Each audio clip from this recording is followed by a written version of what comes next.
They measured his jump in feet and inches, but they should have measured it in the years it stole from him, because on October 18th, 1968, Bob Beamon didn't just break a world record.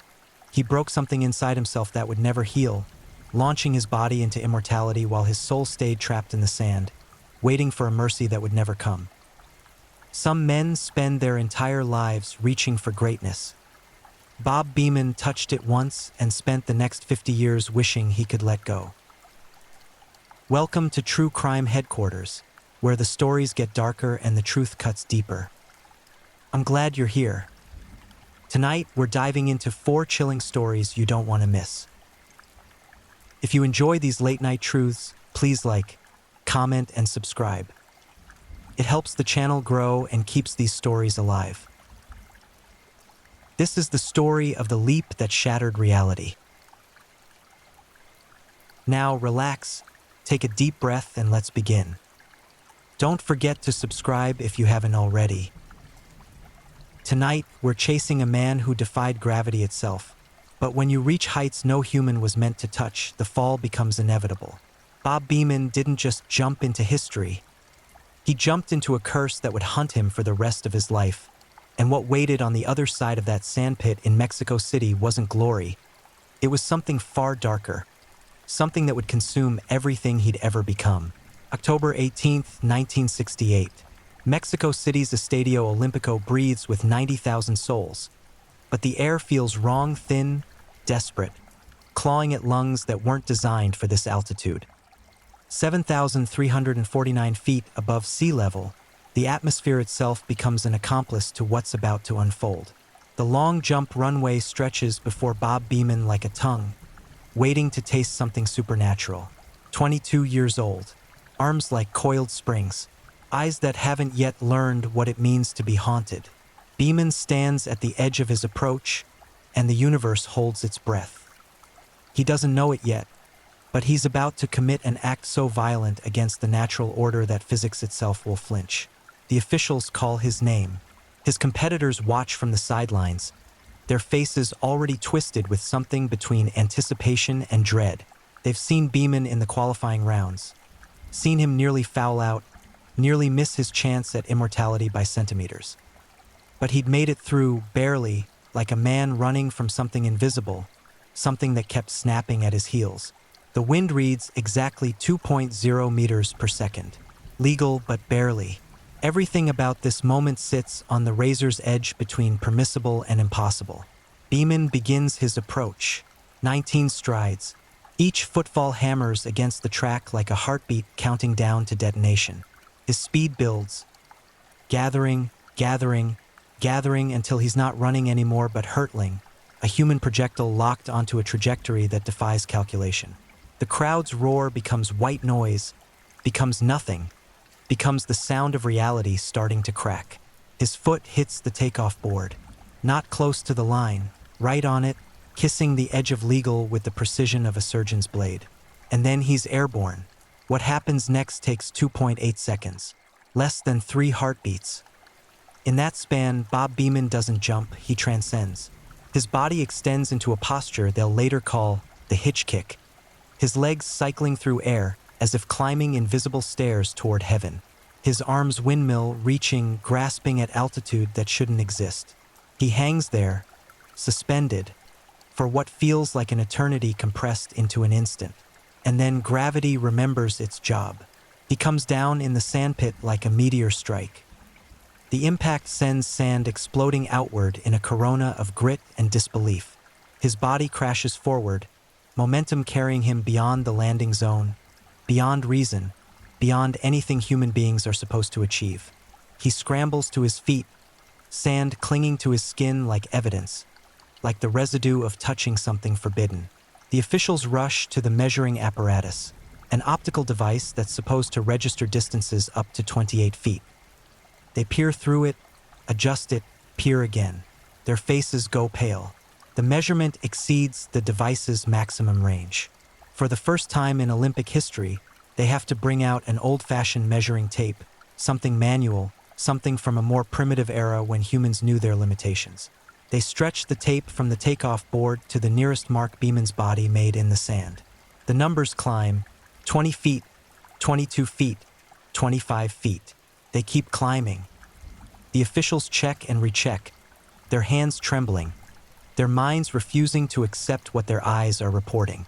29 feet, 2.5 inches, 8.90 meters. The previous world record, held by Ralph Boston and Igor Tervanzian, stood at 27 feet, 4.75 inches. Beeman has just obliterated it by 1 foot, 9.75 inches, a margin so obscene, so statistically impossible, that it shouldn't exist outside of measurement error. In the long jump, records typically fall by increments measured in fractions of inches, tiny victories claimed over years of incremental human progress. Beeman has just advanced the sport by a generation in a single leap. When they announce the distance, first in meters because the scoreboard can't compute feet and inches this far beyond expectation, Beeman doesn't understand. He grew up American, thinking in feet and inches, and the metric system means nothing to his comprehension. His teammate Ralph Boston, the man whose record just became ancient history, has to translate, "Bob, you jumped 29 feet. Beeman's legs give out. Not from exhaustion, from the sheer gravitational weight of what he's done. He collapses to the track, his body seizing in what doctors will later call a cataplectic seizure. A nervous system so overwhelmed by emotion that it simply shuts down. He writhes on the ground, sobbing, hands clutching his face as if trying to hold his skull together, as if the magnitude of his achievement is physically tearing him apart from the inside. His competitors rush to him, Boston, Lynn Davies, Klaus Beer, men who should hate him for what he's just done to their own Olympic dreams. Instead, they cradle him like he's dying, like he's been wounded by his own excellence, because in a way he has. You don't touch the face of the impossible and walk away unchanged. The crowd's roar finally penetrates the bubble of shock surrounding the sandpit. 90,000 voices screaming at once, a sound that registers on seismographs blocks away, a sound that carries the weight of witnessing something that shouldn't be witnessed, a human being briefly, catastrophically exceeding the specifications of human design. In the press box, reporters scramble to describe what they've seen. Their typewriters clatter out words like superhuman, impossible, otherworldly. None of them know how prophetic those words will prove. None of them understand that they're not covering an athletic achievement. They're covering a haunting's origin story. Beeman eventually rises, helped to his feet by hands that touch him like he's made of glass now, like he might shatter if handled roughly. His eyes have changed. Something in them has gone distant, fractured. He's just experienced the single greatest moment of his athletic life, the apex of human achievement in his discipline, and he's 22 years old. What do you do after you've already touched the ceiling of possibility? Where do you go when you've already been to the summit? How do you live the rest of your life knowing that your greatest accomplishment is already behind you, embalmed in history, untouchable even by your own future self? These questions don't occur to Beeman yet. Right now, he's still riding the shock, still processing the impossible. The curse hasn't fully taken hold yet. That comes later, in the quiet moments, in the years that follow, when he realizes that his leap didn't free him from anything. It imprisoned him in amber, trapped him in 1968, made him a monument to a single moment that he can never escape, never exceed, never even approach again. The sun descends over Mexico City, casting long shadows across the stadium. Beeman's shadow stretches behind him, abnormally long, distorted by the angle of light. If you look at it the right way, it doesn't look like a shadow at all. It looks like something else, something hungry, something that's been waiting for exactly this moment to attach itself to a man who dared to fly too close to a sun that wasn't meant for human eyes. The officials record the jump in the books. They take photographs, document the evidence, preserve the proof. What they don't record, what they can't record, is the price tag that comes attached to miracles. They don't document the weight that Beeman will carry from this moment forward, the gravitational pull of expectation and legend that will drag at him for the rest of his days. He walks off the track to thunderous applause, to backslaps and congratulations, to the flash of cameras and the crush of reporters. And with every step, that shadow follows, lengthening, darkening, becoming more solid. Some men break records. Bob Beamon broke reality, and reality doesn't forgive that kind of transgression. It remembers, keeps score, and eventually always it collects what it's owed. The morning after the jump, Beamon wakes in his Olympic Village dormitory, and for 3 heartbeats, he doesn't remember. Then it crashes over him like a collapsing building. The jump, the distance, the seizure, the screaming crowd. He sits up in bed, and the room spins slightly, as if gravity itself has become unreliable around him. His roommates are already awake, treating him differently now. Their eyes carry a mixture of awe and something else. Distance, maybe, or fear. You don't watch a man exceed human limits without wondering what exactly you witnessed. Whether the person who came back from that sandpit is entirely the same person who approached it. Beamon tries to return to normalcy, but normalcy has become a foreign country. Everywhere he goes in the Olympic Village, conversations stop. People point, whisper, stare with the intensity usually reserved for rare zoo specimens. He's no longer Bob Beamon, track athlete from Queens. He's Bob Beamon, the man who jumped into legend, and that title fits like a straitjacket. The media descends like locusts. Every reporter wants the same quotes, the same story, the same recounting of those 2.8 seconds. Beamon tries to explain what it felt like. But how do you describe transcendence to people who've only ever known the ground? His words come out hollow, inadequate, failing to capture the sensation of briefly escaping physics itself. Within days, the problems begin. Not dramatic problems, not yet. Just small fractures in the foundation of his life. His coach notices it first. Beamon can't replicate the jump. Not even close. In his remaining competitions at the Olympics, he jumps well. By any normal standard, he jumps excellently. But nothing approaches that Saturday afternoon in October. It's as if he used up some finite resource, burned through some reserve of possibility that can't be replenished.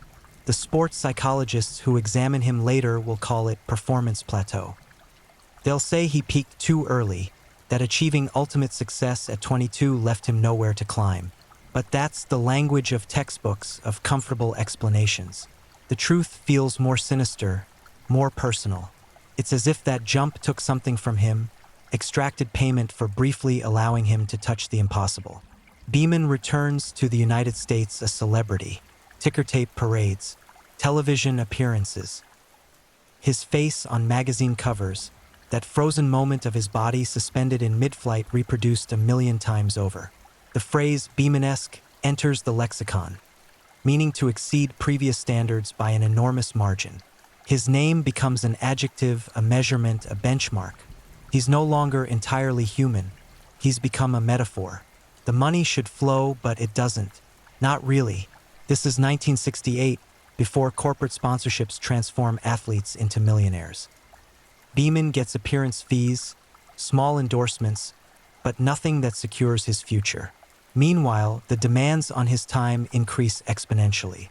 Everyone wants a piece of the man who defied gravity. Everyone wants him to speak at their event, sign their memorabilia, pose for their photographs. He becomes public property, a commodity to be consumed by a culture hungry for heroes. His attempts to continue competing become increasingly painful. At meets throughout 1969 and 1970, he approaches the runway with his body but not his spirit. The crowds expect miracles. They expect him to jump 29 feet every time, as if that achievement was his baseline rather than his ceiling. When he jumps a still excellent 26 feet, the crowd's disappointment feels palpable, physical, like a pressure system bearing down on his shoulders. The comparisons begin. Reporters ask why he can't jump like he did in Mexico City. Coaches dissect his technique, looking for what's changed, what's been lost. Beamon himself becomes obsessed with recapturing that moment, studying film of the jump until his eyes burn, trying to reverse engineer lightning. But lightning doesn't work that way. You can't bottle transcendence. You can't manufacture the confluence of factors. Altitude, wind, adrenaline, cosmic alignment that conspired on that October afternoon. His personal life fractures. Relationships strain under the weight of celebrity, under the pressure of being partnered with someone who achieved their life's defining moment before their 23rd birthday. How do you comfort someone mourning their own future? How do you live with a ghost who's haunted by themselves? Financial pressures mount. The small fees dry up as public attention shifts to newer stories, fresher faces. Beeman tries to leverage his fame into stability, but he's unprepared for business, unprepared for the vultures who circle Olympic athletes, promising wealth and delivering exploitation. Investments fail. Opportunities evaporate. The man who jumped into history discovers that history doesn't pay rent. He tries coaching, tries sharing his knowledge with younger athletes. But how do you teach someone to achieve what you yourself can't explain? How do you pass on an experience that was, by its nature, unrepeatable? His students look at him expectantly, waiting for him to reveal the secret, to share the key that unlocks superhuman performance. But there is no key. There was just one moment, one jump, one instance where the universe blinked and allowed something impossible to slip through the cracks. The drinking starts sometime in the early 1970s. Not alcoholism, not yet, but something close to it, a relationship with substances that promises temporary escape from the prison of his own legend. In bars where nobody recognizes him, Beeman can be just a man, just a person with a past that doesn't include flying. But even drunk, even submerged in forgetfulness, the jump finds him. It replays behind his eyelids, that same 2.8 seconds looping endlessly, a highlight reel he can't turn off. Depression settles in like fog, thick and suffocating. Therapists label it, prescribe medications, offer cognitive behavioral strategies. None of them understand that his depression isn't chemical, it's existential. He's grieving for a future that was stolen by his own past, mourning potential that was consumed in a single afternoon. Most people spend their lives reaching for a peak they'll never summit. Beeman's tragedy is that he summited too easily, too young, and discovered the peak was actually a trap. The record stands year after year. Other jumpers approach it, Turovansian, Boston, Williams, but none can touch it. The number 8.90 meters becomes mythical, becomes a barrier as psychological as it is physical. Sports scientists calculate that Beeman's jump was a 9 sigma event, something that should occur less than once in a billion attempts. He didn't just break the record, he performed a statistical miracle. But miracles have consequences. In theological terms, a miracle represents divine intervention, God's hand reaching into the natural order to bend it according to will. When you're the vessel of that intervention, when your body becomes the conduit for the impossible, what happens when the divine moves on? What happens to the vessel when it's empty again? Beeman tries other sports, other pursuits, other ways of defining himself. Nothing sticks. He's Bob Beeman, Olympic long jumper, world record holder, no matter what else he attempts. The jump has branded him, marked him as permanently as Cain's curse. He cannot escape it. He cannot outrun his own shadow, his own legend, his own brief conversation with the gods. By the mid-1970s, the man who jumped 29 feet struggles to jump over the obstacles of daily existence. Bills pile up. Relationships collapse. The future that should have been gilded turns leaden. America loves its heroes, but only in the moment of heroism. The aftermath, the messy, complicated, fully human aftermath, doesn't fit the narrative. So Beeman drifts into that space reserved for former glories, people who were once magnificent and are now just reminders of their own magnificence, ghosts haunting the locations of their former selves. He watches the Olympics on television in 1976, sees a new generation of long jumpers approach the runway. None of them threaten his record. In a way, this should feel validating, proof that his achievement was genuinely extraordinary. Instead, it feels like confirmation of his isolation, evidence that he's trapped in a category by himself, unreachable from either direction. Too far ahead of humanity to be caught, too far behind his own moment to ever catch up to himself. The curse, if we can call it that, isn't dramatic. There's no supernatural force, no literal demon. The curse is simpler and more brutal. Bob Beeman's greatest achievement arrived too early, burned too bright, and consumed everything that came after. He's a man frozen in 1968, unable to move forward, unable to return, caught in the amber of a single perfect moment that has become his prison. And the record still stands, unyielding, a monument to both glory and suffering. 23 years pass before anyone comes close. 23 years of Beeman's record standing like a tombstone, marking the death of his own relevance even as it celebrates his achievement.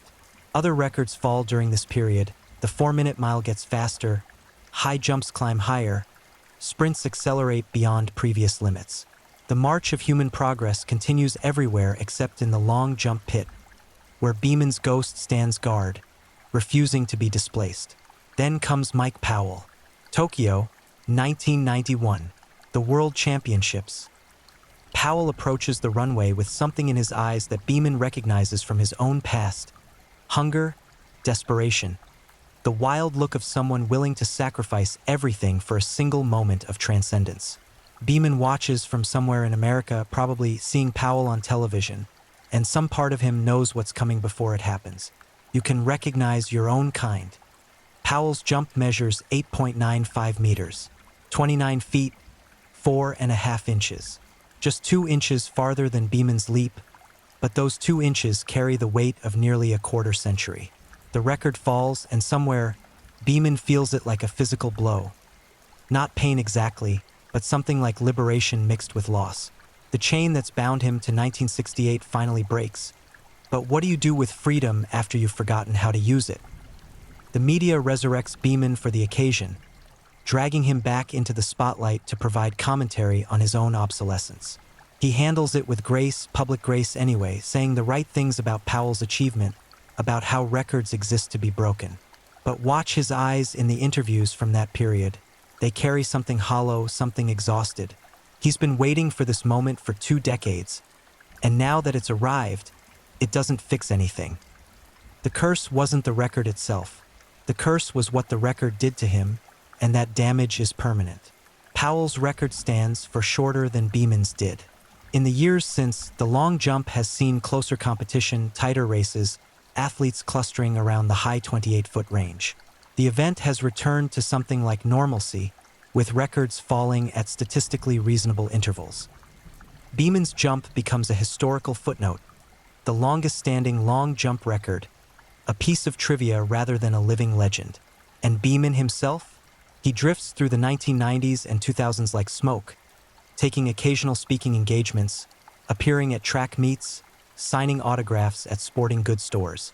The money is better now, nostalgia has commercial value, but it comes too late to repair the decades of financial struggle. He's comfortable but not wealthy, known but not famous, recognized in certain circles and invisible in others. The depression never fully lifts. Medication helps, therapy helps, time helps, but there's a core of melancholy that nothing can touch. It's the grief that comes from knowing your best moment has already passed, that everything afterward is just epilogue. Most people can comfort themselves with uncertainty. Maybe tomorrow will bring something wonderful, maybe next year will be their breakthrough. Beeman has no such comfort. He's already had his breakthrough, and it broke him along with the record books. His relationships with other former Olympians carry a particular weight. When he encounters Ralph Boston or Lynn Davies, the men who held him as he seized on the track that October day, there's an understanding that passes between them that requires no words. They all lived through the same era, all experienced the weight of Olympic glory and the hollowness that can follow. But even among that group, Beeman occupies a unique position. His glory was too extreme, too isolated, too unreplicable. He didn't just win Olympic gold, he briefly transcended the human condition, and humans weren't designed to survive that. In interviews, reporters still ask about the jump, still want him to walk them through those 2.8 seconds. Beeman has told the story thousands of times by now, and each retelling feels like reopening a wound. What were you thinking as you ran down the runway? What did it feel like to be airborne? Did you know you'd broken the record? The questions are always the same, and his answers have become worn smooth through repetition, polished into meaninglessness. The real truth, that he doesn't fully remember, that the moment has become fragmented through decades of recollection and embellishment, that he's no longer sure which parts are memory and which parts are reconstruction. That truth never makes it into the articles. The younger generation of athletes knows him mostly as a name, a number in the record books, a piece of Olympic history. They don't know about the seizure, the collapse, the years of struggling to recapture something uncapturable. They see the glory without understanding the cost, which is perhaps how it should be. Let them chase their own miracles without knowing about the invoices that come due afterward. Beeman develops health problems as he ages, nothing catastrophic, just the standard degradation that comes with being human and mortal. His knees ache from decades of impact. His back carries the memory of every hard landing. His body is a map of his athletic career, each pain a landmark pointing to a specific competition, a specific jump, a specific moment when he asked his flesh and bones to do more than they were designed for. The irony doesn't escape him. The body that once achieved the impossible now struggles with the mundane act of climbing stairs. He watches the Olympics when they air sometimes. The long jump competition feels both familiar and alien. The same event, the same basic movements, but existing in an entirely different context. Modern jumpers have better training, better equipment, better sports science. They're more consistent than his generation was, more reliable. But reliability has a ceiling, and none of them have touched what Beeman touched. None of them have had that conversation with the impossible. There are moments, rare, unpredictable moments, when something will trigger a sense memory of the jump. A particular angle of sunlight, the smell of dust and sand, the sound of a crowd roaring in the distance. And for just an instant, Beeman is back there, 22 years old, running down that Mexican runway, feeling his body gather itself for something unprecedented. The memory is visceral, physical, more real than the present moment. And then it passes, leaving him stranded in his aging body, in his ordinary life, in a world that has moved on while some part of him remains eternally frozen on October 18, 1968. The speaking engagements tend to book him for motivational topics: overcoming obstacles, achieving excellence, reaching for greatness. He delivers these speeches competently, saying what audiences want to hear about dedication and perseverance. But there's a subtext he never speaks aloud. Be careful what you achieve. Make sure you're ready for success. Understand that getting everything you want in a single moment can hollow out every moment that follows. He's tried, over the years, to define himself as something other than that guy who jumped really far once. He's been a social worker, a coach, a philanthropist, a mentor. These roles are meaningful, worthwhile, genuinely valuable.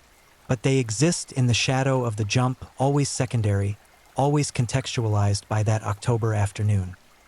When his obituary is eventually written, the first line is already determined, has been determined since 1968. Everything else about his life will be supporting detail to those 2.8 seconds. The question that haunts him, has haunted him for decades, is whether it was worth it. The glory, yes, but at what cost? The record, the gold medal, the place in history, all purchased with the rest of his life. Would he make the same trade again, knowing what he knows now? Would he still take that leap if he understood it would become both his greatest triumph and his most enduring prison? He doesn't know. Even now, after all these years, he genuinely doesn't know. And that uncertainty is perhaps the most human thing about him. More human than the jump, more relatable than the record. Because isn't that the essential human dilemma? We're all trying to achieve something meaningful, leave some mark, do something that matters. But we never really know the full price until we've already paid it, until we're already locked into the consequences of our own success. Beeman sits now in whatever city he currently calls home, an aging man in his 70s, his jumping days decades behind him, his record long since broken, his moment of glory receding further into history with each passing year. The young athletes don't think about him much anymore. The sports media has moved on to newer stories, fresher legends. The world, as it always does, has continued turning. But on October 18th every year, someone remembers. An article gets published, a video gets shared, a commentator mentions the anniversary. And for one day, Bob Beeman is 22 years old again, running down that runway in Mexico City, reaching for something no human should be able to touch, his shadow stretching behind him impossibly long, hungry, waiting to consume the rest of his life. Some records aren't meant to be broken.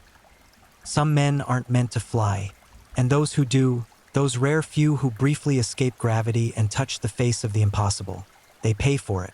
They pay in ways that can't be calculated, in currency that has no name. They pay with the rest of their lives, spent wondering if those 2.8 seconds were worth the trade. The sandpit in Mexico City's Estadio Olimpico still exists, though it's been refilled countless times since 1968. But if you go there on quiet days, when the stadium is empty and the light falls at just the right angle, you can still see it. The ghost of an impact crater, the shadow of a man who flew too close to greatness and got burned by its brightness. The curse, we've established, wasn't supernatural. There were no demons, no literal hauntings, no cosmic forces conspiring against Bob Beamon. But that doesn't mean it wasn't real. The curse was simply this: he achieved immortality while still mortal, and mortality doesn't forgive that kind of contradiction. But here's what the story of Bob Beamon actually teaches us, if we're willing to listen. Some prisons are made of gold. Some chains are forged from achievement. And sometimes the only way out is through the pain, through the decades, through the slow, grinding work of learning to be human again after briefly being divine. Beamon's later years show something the media narrative often misses: resilience. Not the dramatic Hollywood version of resilience. No triumphant comeback, no miraculous recovery, no moment when everything suddenly gets better. Instead, the quiet, unglamorous resilience of simply continuing, of waking up each day and choosing to move forward even when forward doesn't lead anywhere particularly glorious. He remarries. Not to someone who cares about his record or his fame, but to someone who sees him as he currently is. An aging man with a complicated past, carrying wounds that never fully healed but learning to live with the scars. This marriage lasts, becomes stable, provides something his earlier relationships couldn't. Acceptance without worship, love without awe. He finds meaningful work outside athletics, particularly in education and youth development. Working with troubled kids, young people facing obstacles that have nothing to do with track and field, everything to do with poverty, violence, systemic injustice. In these spaces, his Olympic record means nothing. The kids he mentors don't care that he once jumped 29 feet. They care whether he shows up, whether he listens, whether he treats them like they matter. And in that matching, Beamon finds something he lost decades ago: purpose that doesn't depend on performance. The speaking engagements continue, but he starts telling different stories. Instead of just recounting the jump, he talks about what came after. The depression, the financial struggles, the identity crisis of peaking at 22. Audiences expecting uncomplicated inspiration get something more valuable: honesty. The truth that achievement doesn't solve all problems, that glory can be its own kind of burden, that the most important competitions aren't against other athletes but against your own expectations and demons. These speeches resonate differently than the motivational cliches. Young athletes hear them and understand, maybe for the first time, that success can be complicated. Parents hear them and gain perspective on the pressure they put on their children. Fellow former Olympians hear them and feel less alone in their own struggles with life after sports. Beamon's willingness to discuss the curse breaks its power, transforms it from private shame into shared understanding. He writes, eventually, not a traditional autobiography. Those already exist, ghost-written things that sanitize his story into digestible inspiration. Instead, he writes essays, reflections, pieces that capture the nuance and contradiction of his experience. The writing is therapeutic, gives him control over his own narrative in ways interviews never could. In crafting his story in his own words, he takes ownership of it, transforms himself from passive subject to active author. The relationship with younger generations of jumpers evolves. They seek him out not for technical advice, the sport has changed too much, the training too different, but for something else. Perspective, maybe, or permission. Permission to be more than their athletic achievements. Permission to define themselves outside the sandpit. Permission to be complicated, flawed, fully human even while pursuing superhuman performance. He attends Olympics when invited, but on his own terms now. Not as a trophy to be displayed, but as an elder statesman with earned wisdom. He watches the competitions with a more measured eye, celebrating the athlete's achievements without the bitterness that might have poisoned earlier years. When someone asks him about his record, he answers graciously, but he's learned to redirect the conversation. "Let's talk about what you're doing now," becomes his standard response. The past is history. He's more interested in the present. The health problems that come with aging become paradoxically liberating. As his body becomes less capable, the gap between his current self and his 1968 self widens to the point where they barely feel like the same person. The young man who jumped 29 feet becomes almost fictional, a character in a story he heard once. This distance, this separation, allows for a kind of peace.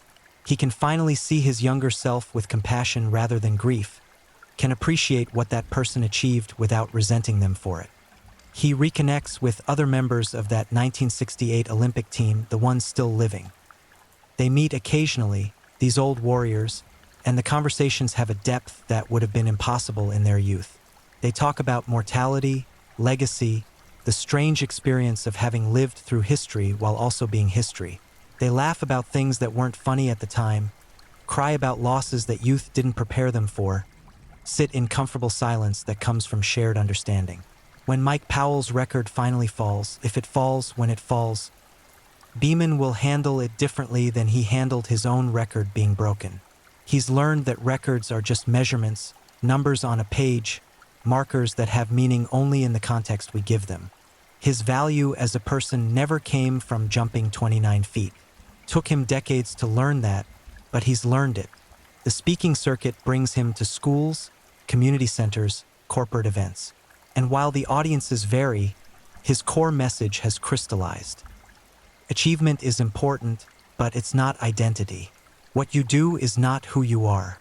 The moments of glory are just moments. They don't define the entirety of your existence unless you let them. He wishes someone had told him this in 1968. Maybe he wouldn't have listened, maybe he needed to learn it through experience, but he can at least pass it on to others. He's become involved in mental health advocacy, specifically for athletes dealing with the psychological aftermath of competition. The depression he experienced, the identity crisis, the sense of purposelessness after peak achievement, these aren't unique to him. They're common, perhaps even inevitable, for people whose entire identity becomes wrapped up in performance. By speaking openly about his struggles, he helps destigmatize these experiences, creates space for other athletes to seek help without shame. The Olympic gold medal sits somewhere in his home, along with the various honors and awards accumulated over decades. They're meaningful, certainly, but they're also just objects, medal and ribbon, certificates and plaques. The real treasures are less tangible. The student who credits him with saving their life, the athlete who learned from his mistakes, the community transformed by programs he helped establish. These impacts can't be measured in meters or feet, can't be recorded in record books, but they matter in ways that last beyond any jump. He thinks about mortality now as elderly people do. His obituary is already half-written in archives around the world, waiting for the day when it will need to be published.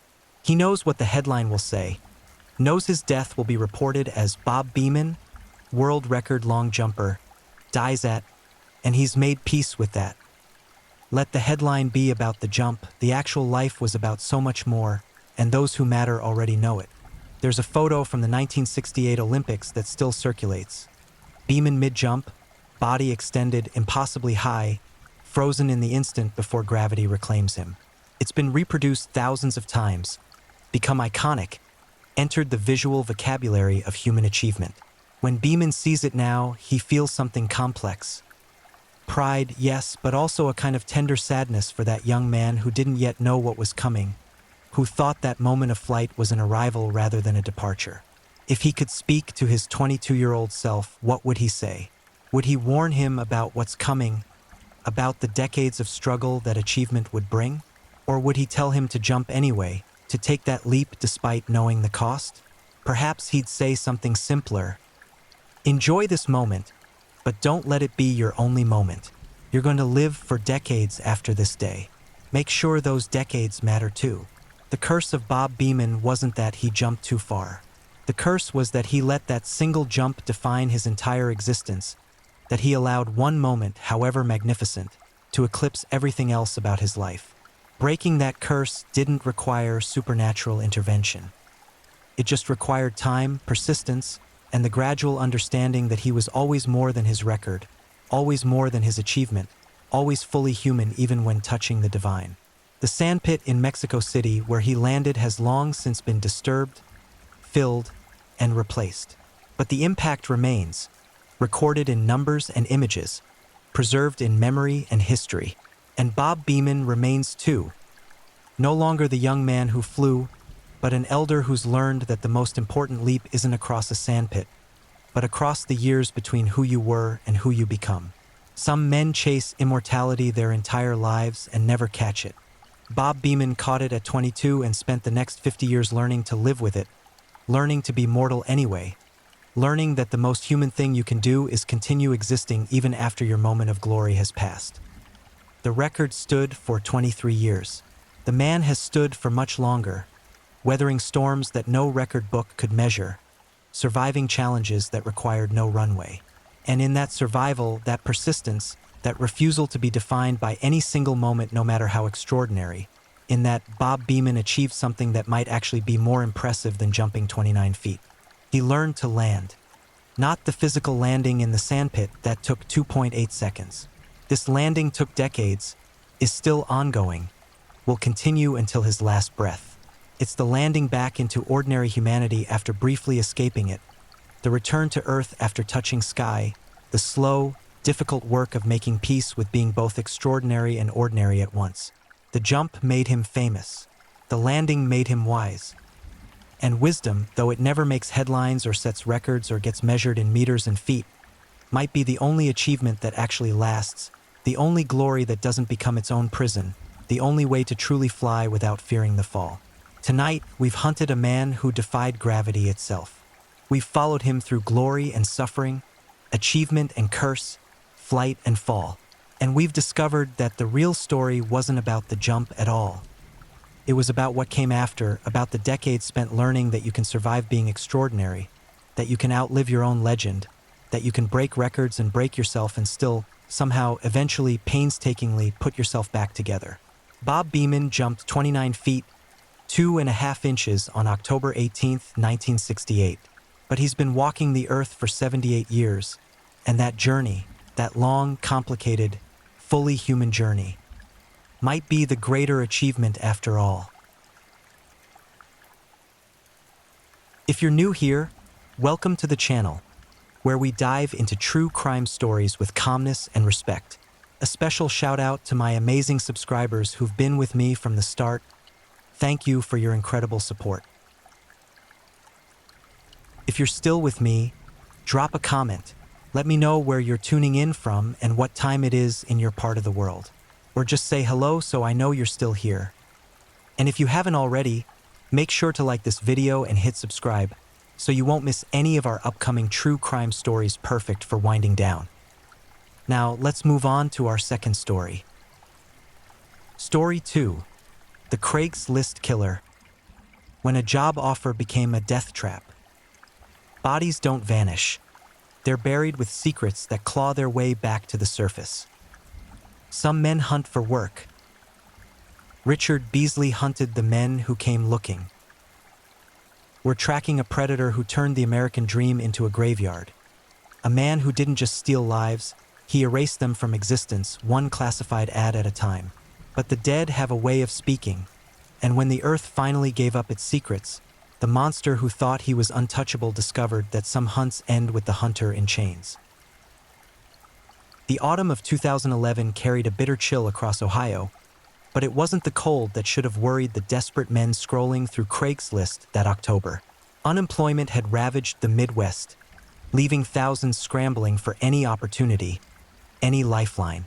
When a posting appeared offering farm work, $300 a week, room and board included, no experience necessary, it seemed like salvation wrapped in digital text. Ralph Geiger was 56 years old and running out of options. The father of 4 had watched his construction career crumble along with the economy, and now he was living out of his car, piecing together odd jobs that barely kept him fed. When he spotted that advertisement, something inside him flickered with hope. Farm work in Noble County, Ohio. Fresh air, honest labor, a chance to rebuild. He made the call on November 1st, his voice steady despite the desperation gnawing at his insides. The man on the other end sounded legitimate enough, professional, even friendly. His name was Jack Rafferty, and he explained that he needed help maintaining a sprawling property outside Caldwell. The work wasn't glamorous, but it was steady, and Ralph wouldn't have to worry about rent or meals. They arranged to meet at a shopping center in Caldwell, where Jack would drive him out to see the property. Ralph told his daughter he'd found work, that things were finally looking up. He climbed into his battered Toyota Camry and drove toward what he believed was his second chance. He never came home. David Pauly was 49, a former cook who'd been trying to outrun his demons and his debts. When he saw the same advertisement 2 weeks later, he didn't hesitate. A fresh start on a farm, away from the chaos of his current life. It felt like divine intervention. He spoke with Jack Rafferty, who once again painted a picture of simple, honest work. David's family noticed how excited he seemed, how he talked about finally getting his life together. On November 14th, he drove his van to the designated meeting spot. That was the last time anyone saw David Pauly alive. Scott Davis was also 49, a Purple Heart recipient who'd served his country in the First Gulf War. After his service, life had dealt him one crushing blow after another. A failed marriage, financial ruin, a criminal record that made employment nearly impossible. But Scott was a survivor. He'd faced enemy fire in the desert. He could handle anything civilian life threw at him. When he found the Craigslist posting in early November, he saw it as a final opportunity to prove he still had value, that he could still contribute something meaningful. The voice on the phone, Jack Rafferty, asked if Scott owned a gun. He did, a .40 caliber pistol he'd purchased for protection. "Good," Rafferty said, because there were wild animals on the property, and someone needed to help keep them under control. Scott didn't think twice about it. He packed his meager belongings, grabbed his pistol, and prepared to meet his new employer. But Scott Davis possessed something the others didn't, a stubborn refusal to die quietly. Timothy Kern was 47 and desperate in ways that only prolonged poverty can create. The advertisement promised him dignity, purpose, a reason to wake up each morning. When he spoke with Rafferty, he heard exactly what he needed to hear. That he mattered, that his labor had worth, that someone actually wanted him. On November 5th, Timothy drove to the meeting location, his mind already imagining the calluses he'd earned from good, hard work. His family reported him missing when he didn't return. His car was found abandoned, doors unlocked, keys missing, his cell phone left behind on the passenger seat like a discarded thought. Timothy had simply evaporated, as though he'd never existed at all. For men, for lives already fractured by circumstance, for souls who believed they were grasping at salvation when they reached for that poisoned lifeline on Craigslist. They were searching for purpose, for survival, for one last chance to matter in a world that had made them feel invisible. They had no idea that Jack Rafferty didn't exist. They couldn't have known that the man behind the friendly voice had already selected them, not for farm work, but for execution. Each conversation, each meeting arrangement, each promise was a carefully constructed lie designed to lure them into isolation, away from witnesses, away from help, away from any possibility of rescue. The job posting wasn't an opportunity. It was an obituary written in advance. Richard Beasley wasn't looking for farmhands. He was shopping for victims whose disappearances wouldn't trigger immediate alarm, men whose connections to the world had already worn thin, whose absence might be noticed but not immediately investigated. He was hunting the vulnerable, the desperate, the forgotten, and he was doing it with methodical precision that suggested this wasn't impulse but design. The farmland in Noble County stretched across acres of rolling hills and dense forest, the kind of terrain where someone could scream until their throat bled and no one would hear. The property belonged to someone else. Beasley had simply identified it as the perfect killing ground, remote enough to provide privacy, secluded enough to muffle gunshots, vast enough to swallow bodies whole. He'd studied the landscape, understood its secrets, recognized its potential for concealing violence. What Beasley hadn't considered was that desperation doesn't always equal weakness.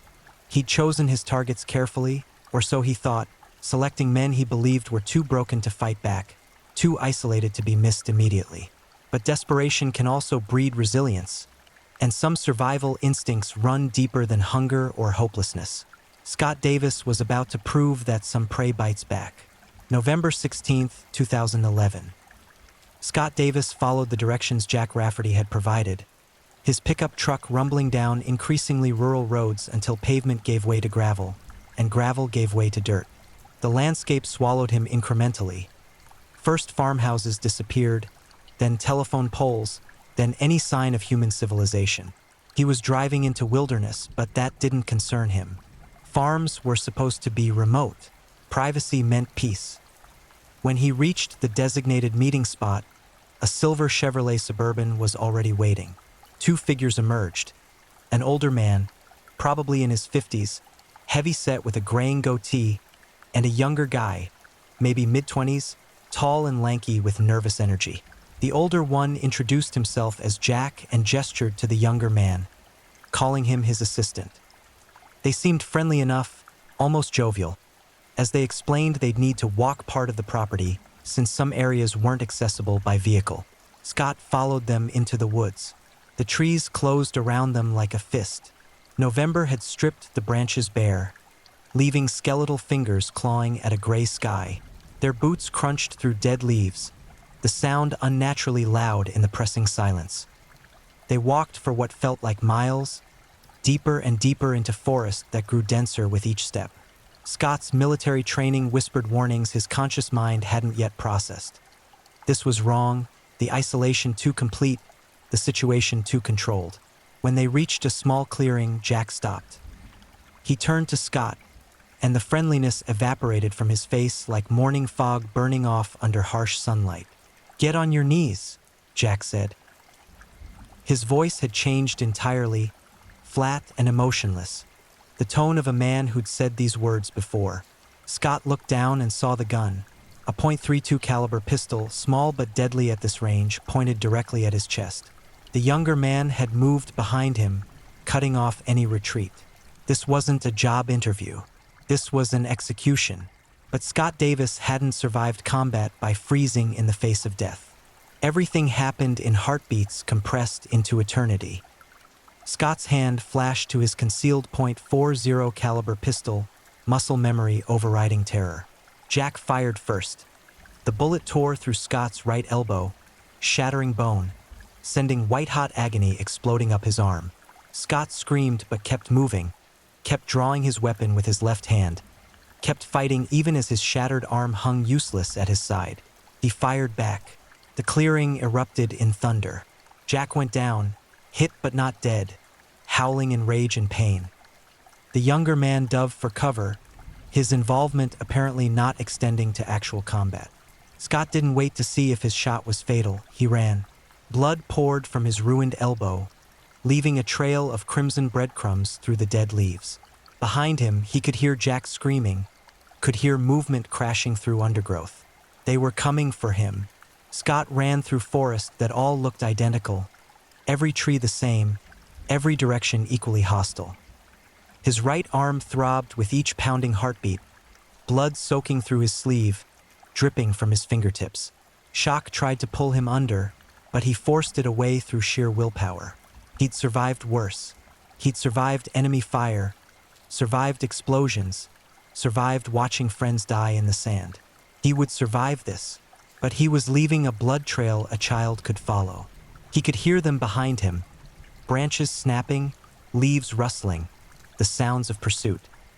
They were tracking him like wounded prey, and Scott knew his blood would lead them straight to him unless he did something desperate.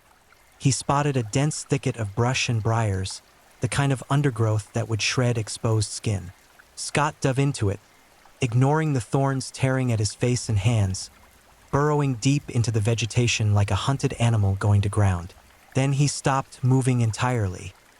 Scott lay in the freezing mud, controlling his breathing despite the pain screaming through his arm, making himself invisible through sheer force of will. Blood pooled beneath him, soaking into the earth. Minutes passed like hours.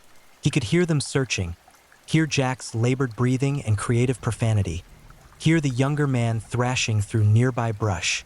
They were close, close enough that Scott could smell cigarette smoke, could hear their muttered conversations. "He's got to be here somewhere.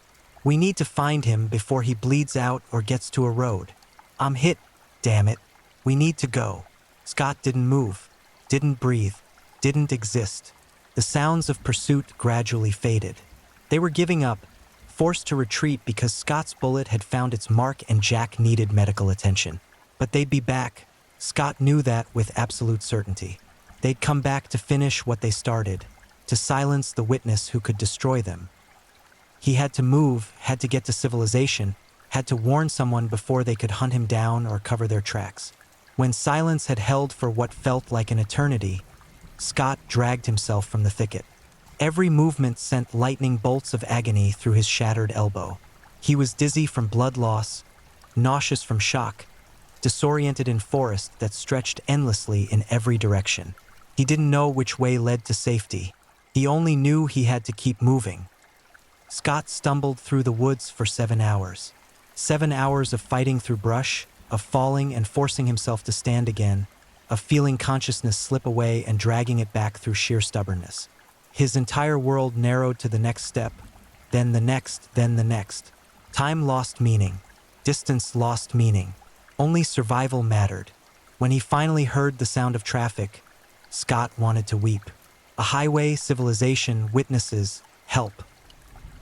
He crashed through the final tree line and onto the shoulder of State Route 83, waving his one good arm at approaching vehicles, his clothing soaked in blood, his face ghost pale from blood loss. Car screeched to a halt. The driver's face went white with shock. Scott collapsed against the vehicle, barely conscious, barely holding on, but alive, impossibly, stubbornly, defiantly alive. "Call 911, he managed to gasp. "They tried to kill me. There are others. Bodies. In the woods. You have to find them." The driver was already dialing, already screaming into the phone about an injured man on Route 83. Scott let darkness take him then, surrendering to unconsciousness now that he'd completed his mission. He'd survived, he'd escaped, he'd warned someone. Whatever happened next was out of his hands. But his nightmare wasn't over. It was just beginning. Noble County Sheriff's Office received the call at 3:47 p.m. on November 16th. Injured male found on Route 83, gunshot wound to the arm, incoherent statements about attempted murder and bodies in the woods. Deputies arriving at the hospital found Scott Davis barely conscious but insistent, describing with remarkable clarity what had happened. The Craigslist ad, the meeting, the walk into the forest, the attempted execution, his desperate escape. Detective Sergeant Steve Lutz listened to Scott's story with growing horror. This wasn't a robbery gone wrong or a dispute between acquaintances. This was premeditated, calculated murder. And if Scott was telling the truth about others, they were looking at something far worse than a single attempted homicide. The problem was finding the crime scene. Scott had run for 7 hours through unfamiliar forest while bleeding and in shock. He couldn't identify the location, couldn't remember specific landmarks beyond trees and more trees. Noble County encompassed over 400 square miles, much of it wilderness. Finding that particular clearing would be like locating a specific grain of sand on an endless beach. But Scott remembered something crucial. He remembered seeing a white farmhouse shortly before meeting the two men. That single detail gave investigators their starting point. Deputies began canvassing rural areas, showing residents photos of Scott's injuries, asking if anyone had heard gunshots on the 16th. It took 3 days of methodical searching, but they finally found it. A property on County Road 26, remote and isolated, with a white farmhouse visible from the road. The owner, when contacted, expressed shock. He'd given a man named Richard Beasley permission to store some equipment on the back portion of his land, but that was it, no permission for anything else. The name detonated like a bomb in the investigation. Richard Beasley, not Jack Rafferty. A real person with a real history, a history that was about to become terrifyingly relevant. On November 19th, a full tactical team entered the property. They moved carefully, weapons drawn, uncertain what they might encounter. The forest swallowed them just as it had swallowed Scott Davis. They found the clearing after 2 hours of searching, and what they found there painted a picture of horror that would haunt even seasoned law enforcement officers. Blood. Massive amounts of blood soaked into the earth, painting leaves and bark with rust-colored stains.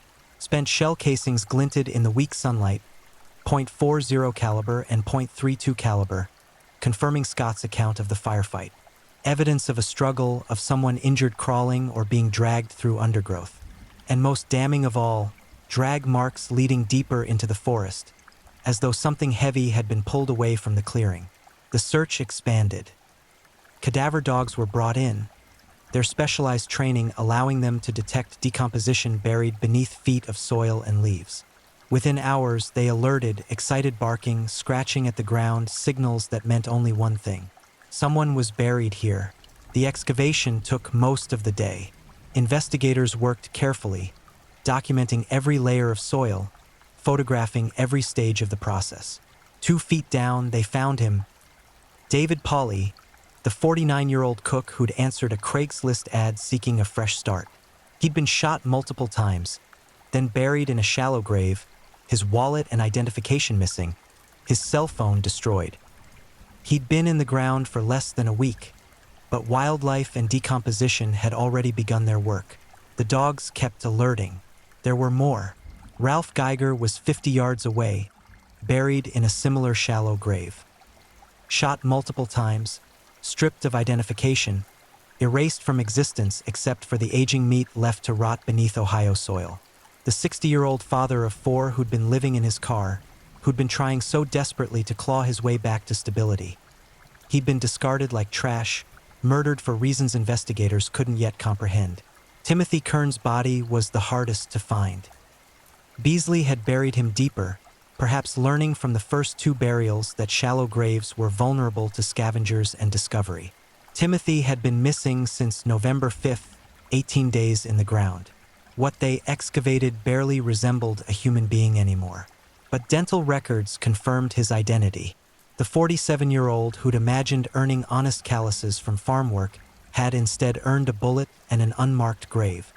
3 bodies. 3 men who'd committed no crime beyond being desperate and vulnerable. 3 murders that would have remained forever unsolved if Scott Davis hadn't refused to die quietly. But the investigation was far from over. Detectives now had names: Richard Beasley and his young accomplice, later identified as 16-year-old Brogan Rafferty.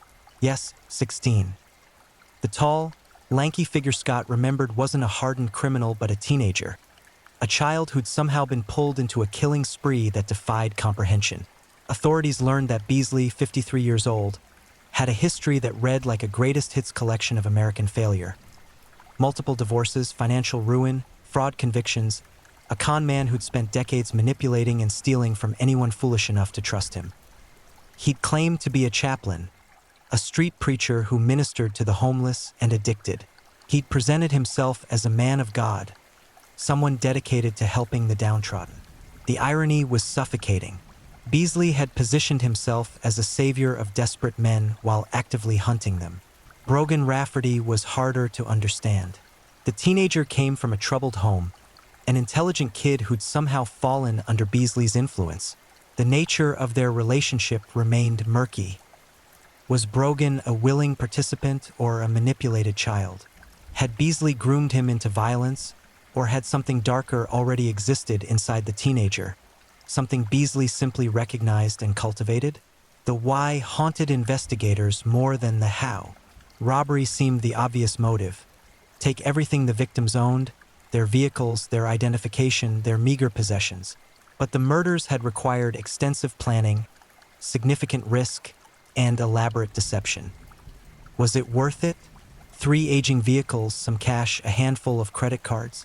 The math didn't add up unless you factored in something more disturbing. That Beasley enjoyed it, that the killing itself was part of the compensation. Analysis of the victims' cell phones revealed a chilling pattern. After each murder, Beasley had sent text messages from the victims' phones to their families. Got the job? Heading out of town for training. Won't be in touch for a while. Simple messages designed to buy time, to delay missing persons reports, to create a buffer between murder and discovery. It was calculated, methodical, the behavior of someone who'd thought through every angle. But he'd made mistakes. He'd underestimated Scott Davis. He'd left forensic evidence at the crime scene. He'd used his real name with the property owner. And most critically, he'd failed to account for the most basic truth of violence. Sometimes the prey fights back. Arrest warrants were issued on November 20th. Richard Beasley and Brogan Rafferty were charged with multiple counts of aggravated murder, kidnapping, robbery, and tampering with evidence. A massive manhunt ensued because Beasley, ever the survivor, had disappeared. He knew they were coming, knew his carefully constructed world was collapsing, and he'd gone to ground like the predator he was. They found him 8 days later at a homeless shelter in Akron, Ohio, hiding among the very population he'd claimed to serve. He'd shaved his distinctive goatee, changed his appearance, and blended in with the desperate and forgotten. One final act of manipulation before the walls closed in completely. When officers surrounded him, Beasley didn't resist. He simply smiled, that same friendly smile he'd used to lure 3 men to their deaths, and asked, "What took you so long?" The trials of Richard Beasley and Brogan Rafferty became national news, a horrifying glimpse into the predatory underbelly of American desperation. Prosecutors had a mountain of evidence. Forensic proof, Scott Davis's testimony, phone records, the victim's blood literally soaked into the ground. But evidence alone doesn't explain the incomprehensible. How do you make a jury understand the mind of a man who advertised for victims like he was hiring day laborers? Brogan Rafferty's trial came first in March 2013. The prosecution painted him as a willing participant, an active shooter who'd helped lure victims and assisted with burial. The defense argued manipulation, that Beasley had groomed the teenager, exploited his troubled background, and twisted him into something monstrous. The jury heard testimony about Brogan's difficult home life, his mother's drug addiction, the absence of positive male role models. They heard experts debate whether a 16-year-old could fully comprehend the permanence of murder, whether he understood the moral weight of what he was doing. The jury deliberated for 2 days before returning guilty verdicts on multiple counts of murder, kidnapping, and robbery. But they couldn't unanimously agree on the death penalty. Some jurors believed his age and circumstances warranted mercy. Brogan Rafferty received life in prison without possibility of parole, condemned to spend the rest of his existence behind bars for crimes committed before he could legally buy alcohol. Richard Beasley's trial in March 2013 offered no such ambiguity. The prosecution methodically dismantled any possible defense, walking the jury through every calculated step of his killing spree. They showed the Craigslist advertisements, revealed the burner phones he'd purchased to maintain the Jack Rafferty persona, demonstrated how he'd scouted the property and planned the murders with chilling precision. Scott Davis took the stand, his right arm still bearing the scars of that day, and recounted every horrifying detail. The jury watched him describe kneeling at gunpoint, feeling the bullet shatter his elbow, drawing his weapon with his left hand, and fighting his way through 7 hours of bleeding and terror. His testimony wasn't just evidence. It was a window into the mind of a survivor, a man who'd looked death in the eye and refused to blink. The families testified too. Ralph Geiger's daughter described her father's desperation, his pride even while living in his car, his excitement when he'd called to say he'd found work. David Pauly's sister read from her brother's journal, entries expressing hope that the farm job would be his redemption. Timothy Kern's family brought photographs, birthdays, holidays, the accumulated evidence of a life that had mattered to someone, even if the world had forgotten. The defense tried to argue mental illness, suggesting Beasley suffered from delusions or psychological breaks that impaired his judgment. Forensic psychologists examined him, probing for signs of schizophrenia, dissociation, anything that might explain the inexplicable. They found nothing. Beasley was perfectly sane by legal standards. He understood right from wrong. He planned extensively to avoid detection. He attempted to cover his tracks. His evil wasn't the product of a broken mind. It was the product of a broken soul. The prosecution's closing argument was devastating in its simplicity. Richard Beasley had hunted human beings for profit and pleasure. He'd advertised for victims, interviewed them over the phone, assessed their vulnerability, and then executed them in cold blood. He'd stolen their belongings, sent false texts to their families, and buried them in unmarked graves.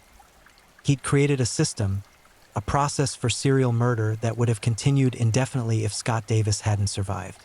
The jury deliberated for less than 8 hours. Guilty on all counts, 3 counts of aggravated murder, 4 counts of kidnapping, multiple counts of robbery and tampering with evidence. The penalty phase began immediately.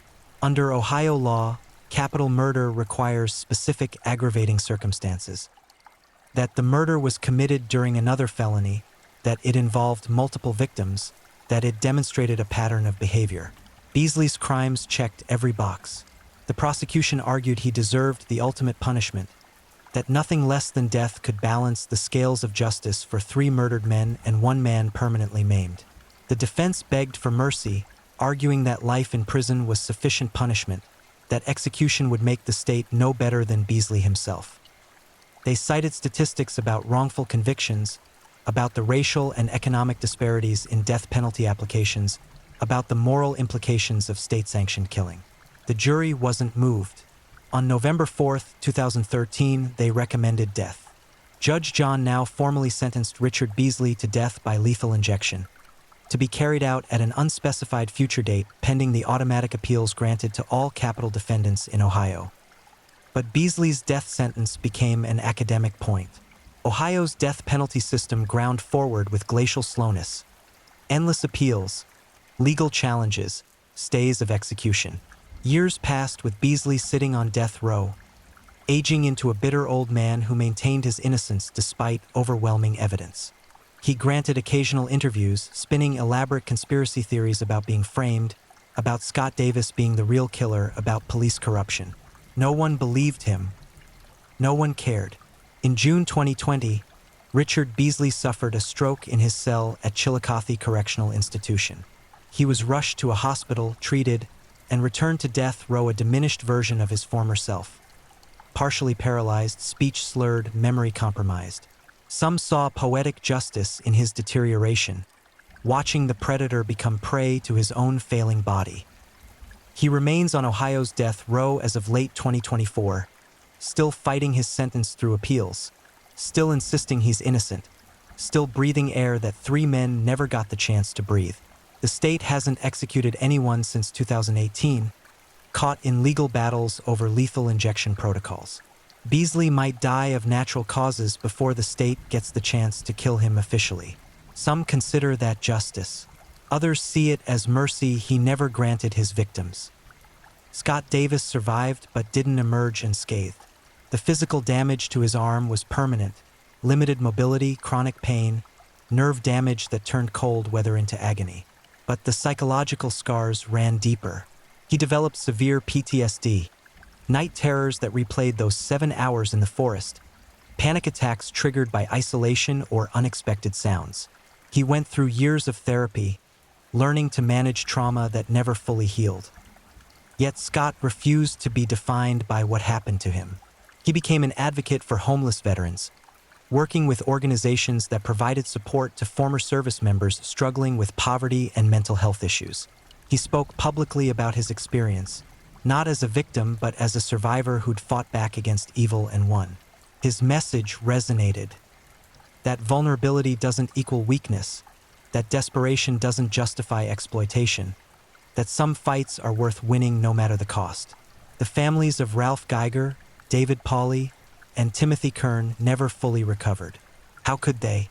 Their loved ones had been erased, discarded like garbage by a man who saw human life as a commodity to be exploited. They attended the trials, watched Beasley show no remorse, heard him maintain his innocence despite incontrovertible evidence. They buried what remained of their family members and tried to construct meaning from senseless tragedy. Some found solace in faith, believing their loved ones were in a better place, beyond the reach of predators and pain. Others channeled their grief into activism, working to improve resources for the homeless and unemployed, trying to ensure no one else became desperate enough to answer a Craigslist ad that promised salvation but delivered death. The Craigslist murders, as they became known, sparked broader conversations about vulnerability in the digital age. How many other predators were using online platforms to hunt victims? How many other advertisements concealed malicious intent behind promises of employment or opportunity? The case prompted changes in how Craigslist and similar sites handled employment listings, adding warnings and verification processes designed to protect users from exploitation. But no policy or algorithm can eliminate human evil. Predators adapt, finding new platforms and new methods to identify and isolate victims. The fundamental truth remains unchanged.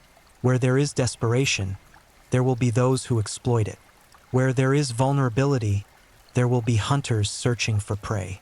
The property where 3 men died and 1 man barely survived has returned to wilderness. The graves have been filled in, the forensic markers removed, the crime scene tape long since deteriorated. Trees grow where bodies once rotted. Leaves fall and cover the ground where blood once soaked into the earth. Nature has reclaimed what humanity violated. But the land remembers. Local hunters report feeling uneasy in that particular section of forest, sensing something wrong even if they can't articulate what. Some claim to hear voices in the wind, the final words of men who died begging for mercy that never came. Rational people dismiss such stories as superstition, the human tendency to project meaning onto random natural phenomena.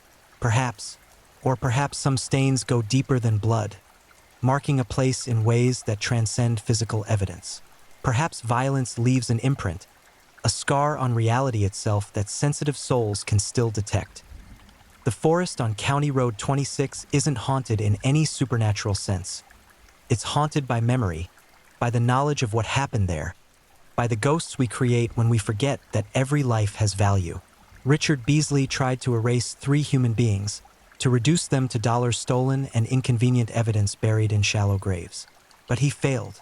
Ralph Geiger, David Pauly, and Timothy Kern are remembered, not just as victims but as men who deserved better, who had families that loved them, who had value beyond their bank accounts or employability. Their murders sparked outrage, prompted legal changes, inspired Scott Davis to transform survival into purpose. The monster hunted, yes. He selected his prey with predatory precision, lured them into isolation, and executed them without mercy. But in the end, the hunt consumed him. His carefully constructed system fell apart the moment one victim refused to play the role assigned to him. Scott Davis's survival didn't just save his own life. It saved countless others who might have answered future advertisements, who might have driven into the forest seeking honest work and finding only a grave. Justice moves slowly, often imperfectly, sometimes failing entirely. But in this case, justice found its mark. 2 killers sit in prison, their freedom gone, their futures reduced to concrete cells and endless monotony. 3 families received closure, however painful. 1 survivor transformed trauma into advocacy. And the rest of us learned, once again, that monsters don't always hide in shadows or wear masks. Sometimes they post job advertisements. Sometimes they smile warmly while planning murder. Sometimes they present themselves as helpers while hunting for victims. The world remains a dangerous place for the desperate and vulnerable, a truth as old as humanity itself. But it's also a world where some prey fights back, where survival becomes testimony, where one man's refusal to die quietly unravels an entire killing operation, where evil, no matter how carefully planned, eventually makes a mistake. Richard Beasley made his mistake on November 16, 2011, when he pointed a gun at a man who'd already stared down death in a desert half a world away. He underestimated his prey's will to survive, their capacity for violence when pushed to the edge, their stubborn refusal to become another statistic buried in Ohio soil. The hunt ended not with the hunter victorious, but with the hunter chained, his prey alive to tell the story, and 3 victims finally brought home to families who never stopped searching for them. In a world where justice often feels absent, where predators seem to operate with impunity, this case stands as a reminder that sometimes, not always, but sometimes, the monsters lose. And when they do, we remember not just the evil they committed, but the courage that defeated them, the voices that refused to be silenced, and the fundamental truth that every human life, no matter how desperate or forgotten, matters immeasurably more than the darkness that tried to consume it. The dead have spoken. Their silence was broken by the soil that finally released them, by the survivor who refused to join them, by the families who demanded justice. Their voices echo through courtroom testimony, forensic reports, and the collective memory of a nation horrified by what humans can do to each other when they forget the most basic truth. We are all vulnerable, all valuable, all deserving of dignity even in our darkest moments. Richard Beasley forgot that truth, if he ever believed it at all. And now he sits in a cell, aging toward whatever awaits him beyond this life, denied the peaceful death he stole from 3 innocent men. Some call it justice, some call it mercy. Either way, the hunt is over. The predator has been caged, the dead have been found, and the survivor continues to walk in the light, bearing scars that tell a story more powerful than any nightmare. That evil exists, yes, but so does the unbreakable human will to survive it. If you're enjoying these stories, don't forget to leave a comment. I'd love to hear where you're tuning in from and what time it is in your part of the world. And if you haven't already, be sure to like this video and subscribe so you don't miss the next true crime story to help you drift off to sleep. Now, let's move on to our third story. Story 3, The Lonely Hearts Killer, Martha Beck's Web of Death. Some predators wait in dark alleys with knives and rope. Others wait with wedding rings and perfume, dressed in their Sunday best. She answered Lonely Hearts advertisements not to find love, but to bury it 6 feet under Michigan soil. Tonight, we're stalking a woman who turned romance into murder, who weaponized loneliness itself. But her crimes didn't just shock America. They revealed something far more disturbing, that evil doesn't always come with warning signs. Sometimes it arrives smiling, holding flowers, whispering promises of forever. Martha Beck was that smile, and alongside her lover Raymond Fernandez, she became half of America's most notorious killing duo, the Lonely Hearts Killers. Before we're done, you'll understand why love can be the deadliest trap of all. Martha Jewel Seabrook entered this world in 1920, born into a Florida household where affection died before it could take root.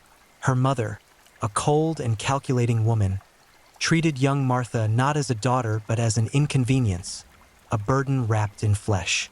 The cruelty started early. Martha's childhood photographs show a heavy-set girl with downcast eyes, shoulders already burdened with shame that would never lift. Her mother mocked her weight relentlessly, each insult a carefully placed nail in the coffin of Martha's self-worth.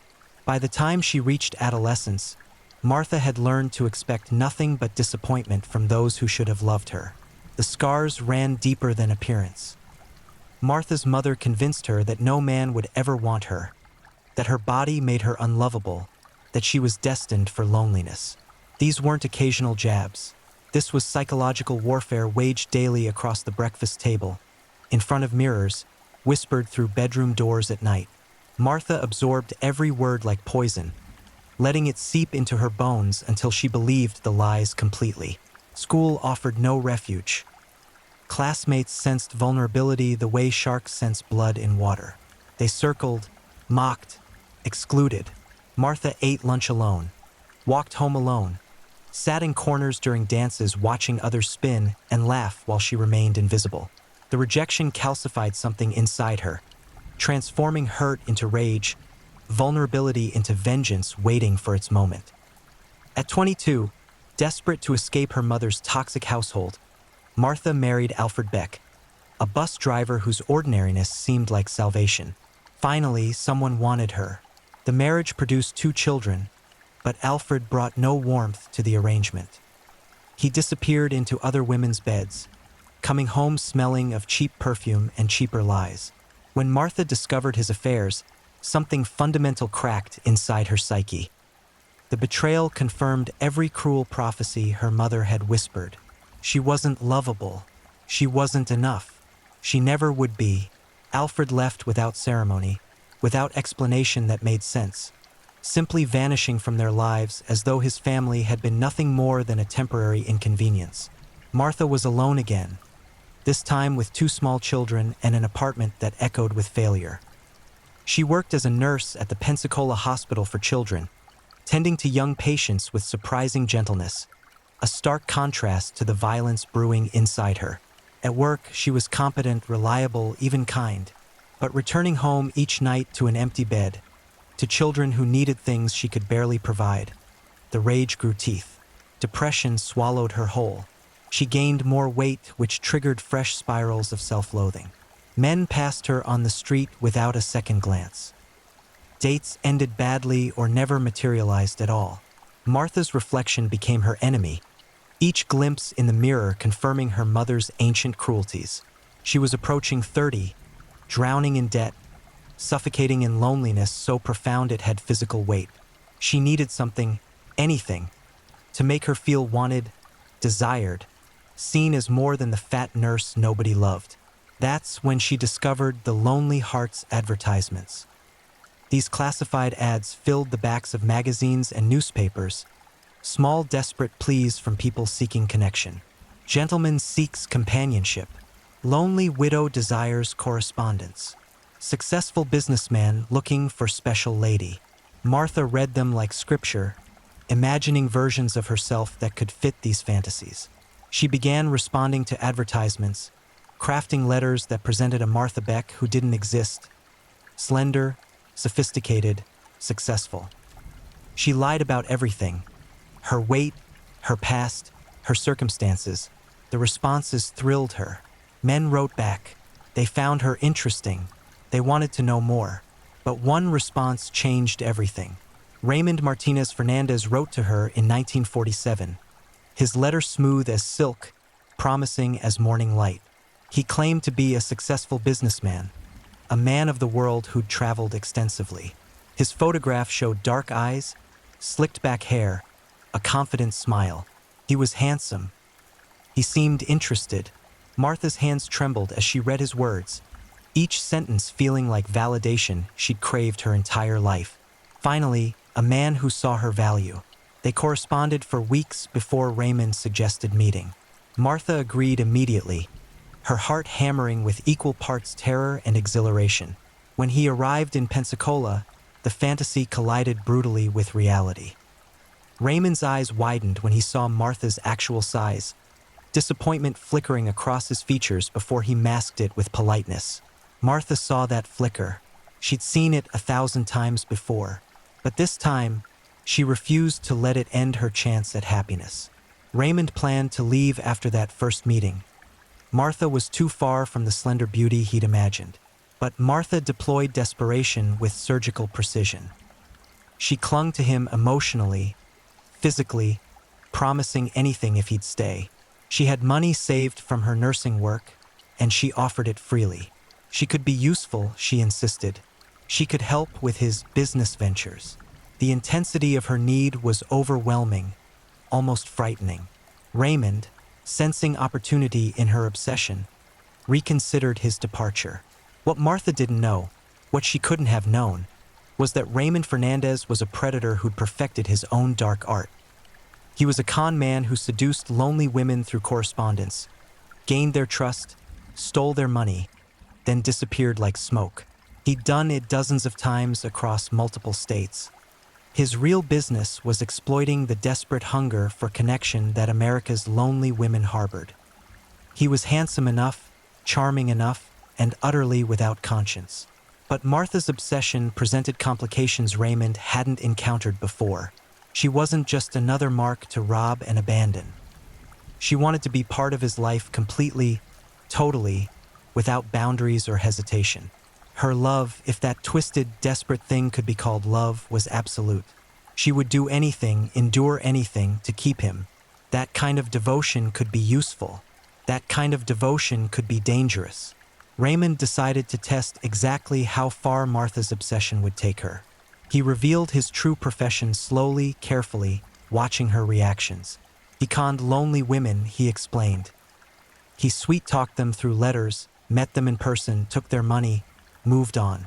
It wasn't personal, just business. He expected shock, maybe disgust, possibly rejection.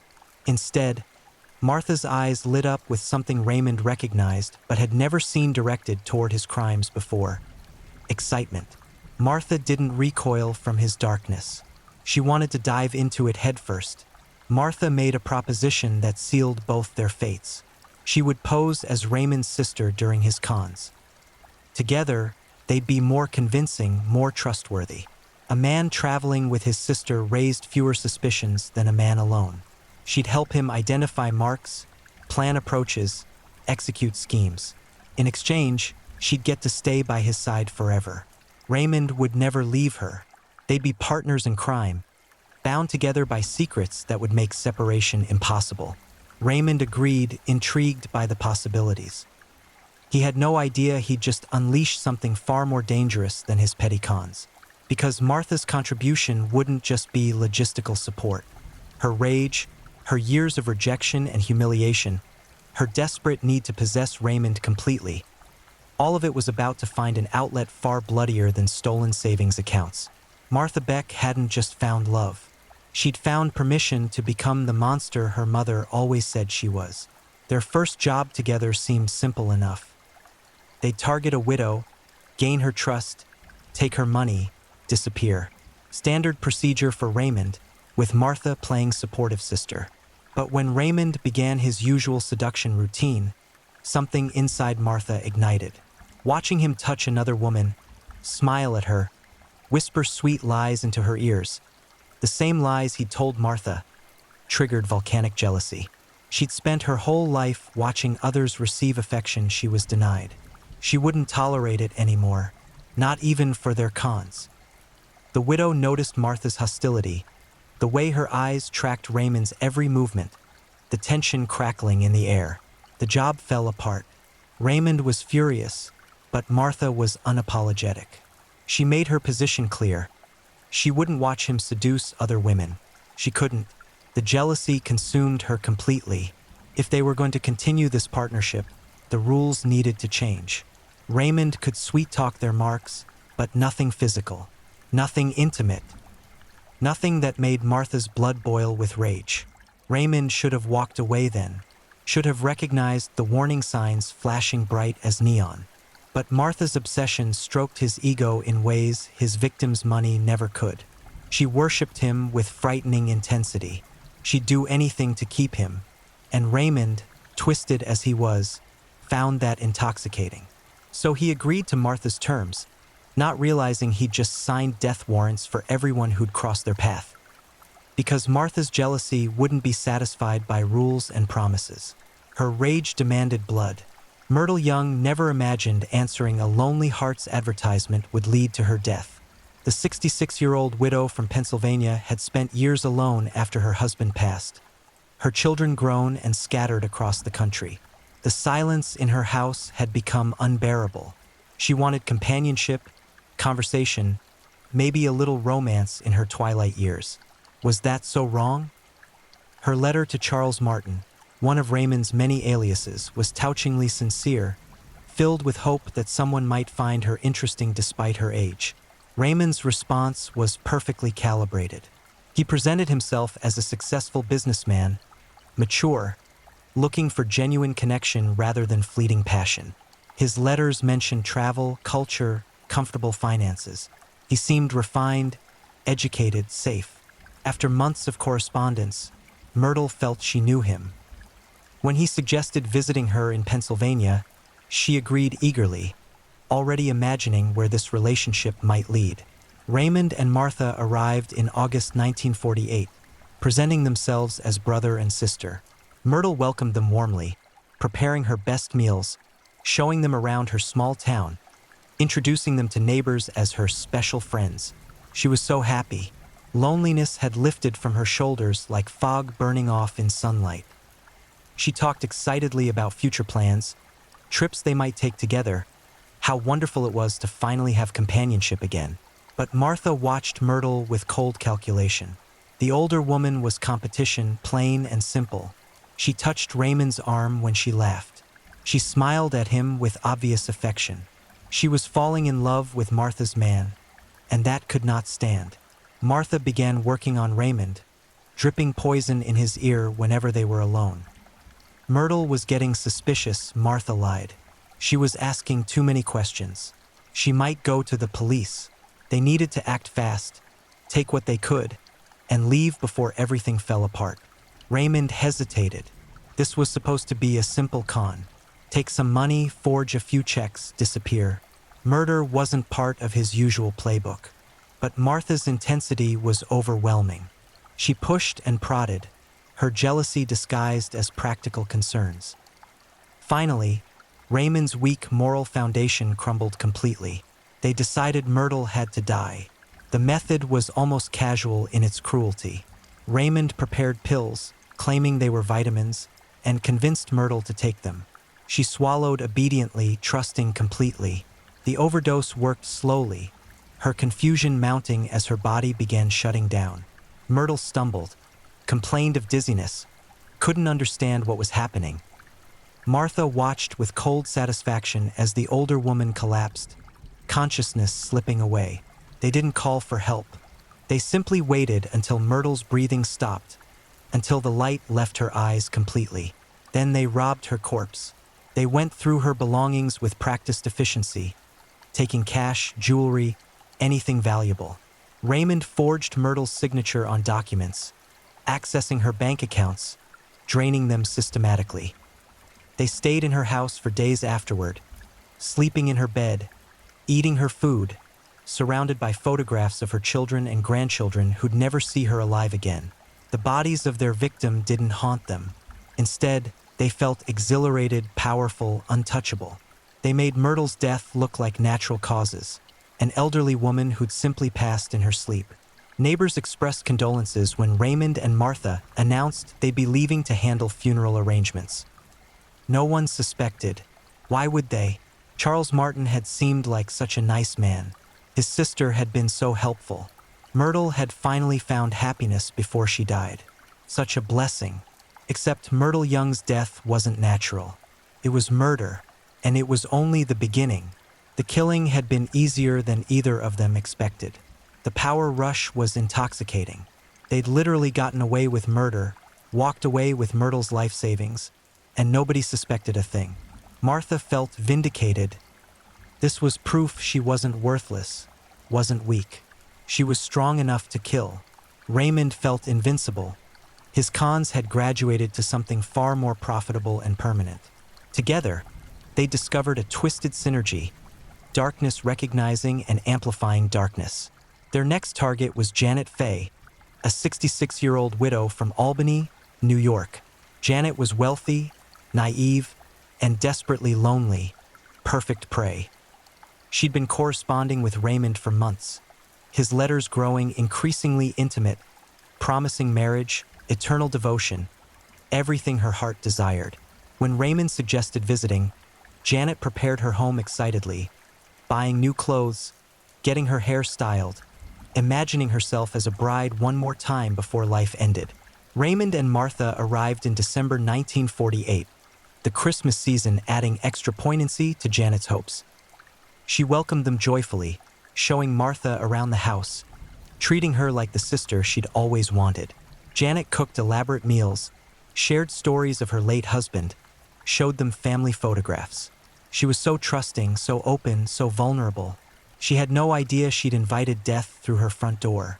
But Janet made a critical mistake. She flirted with Raymond too openly, touched him too familiarly, talked too much about their future together. Martha's jealousy ignited immediately. She couldn't stand watching another woman claim Raymond's attention, couldn't tolerate Janet's obvious romantic feelings.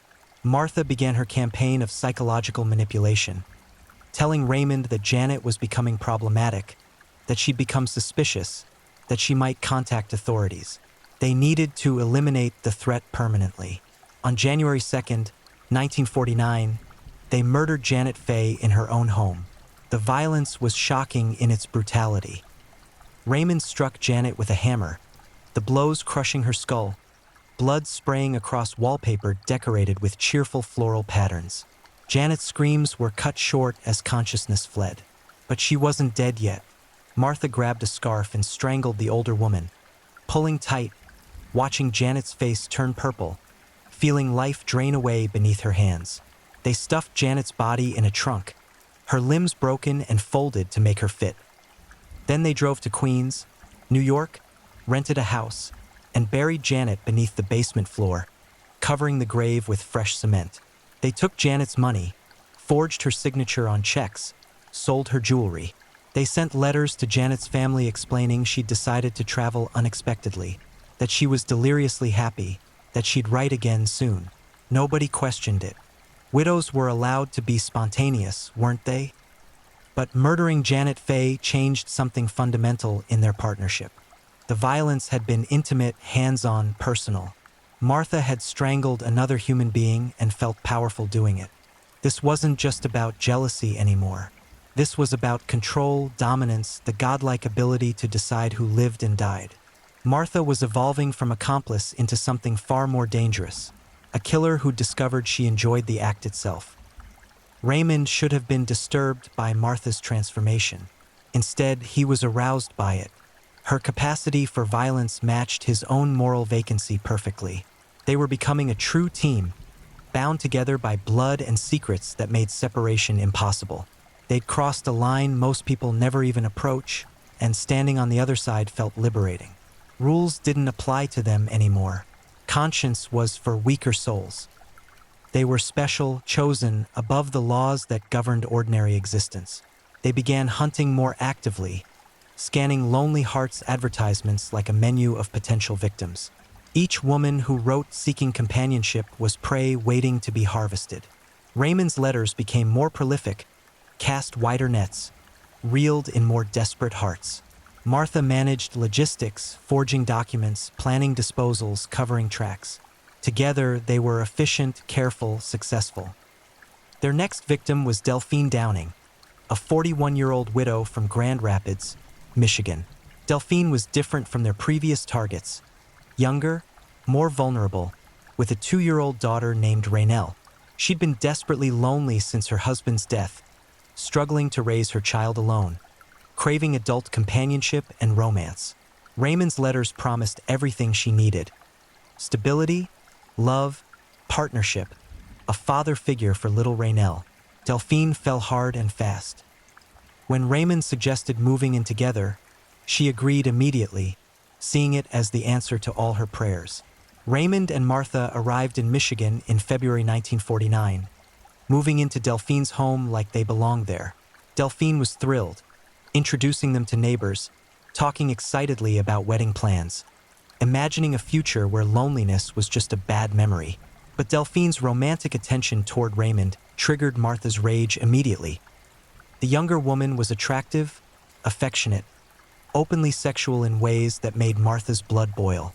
Delphine would touch Raymond's face, kiss his neck, whisper suggestive things within Martha's hearing. She treated Martha like a nuisance, a third wheel who'd be moving out once the wedding happened. Delphine made it clear she wanted Martha gone, wanted Raymond all to herself, wanted to start their new life without his strange, overweight sister always watching. Martha's jealousy consumed her completely. She began planning Delphine's murder immediately, whispering urgently to Raymond about eliminating this threat. But there was a complication this time: little Raynell. The child was innocent, unaware of the darkness surrounding her. What would they do about the girl? Raymond hesitated. Killing lonely widows was one thing. Murdering a child was something else entirely, a line even his diseased conscience recognized. But Martha felt no such hesitation. The child was evidence, a witness, a problem that needed solving. Martha's capacity for evil had metastasized into something beyond Raymond's understanding. She wasn't just willing to kill a toddler. She was eager to do it.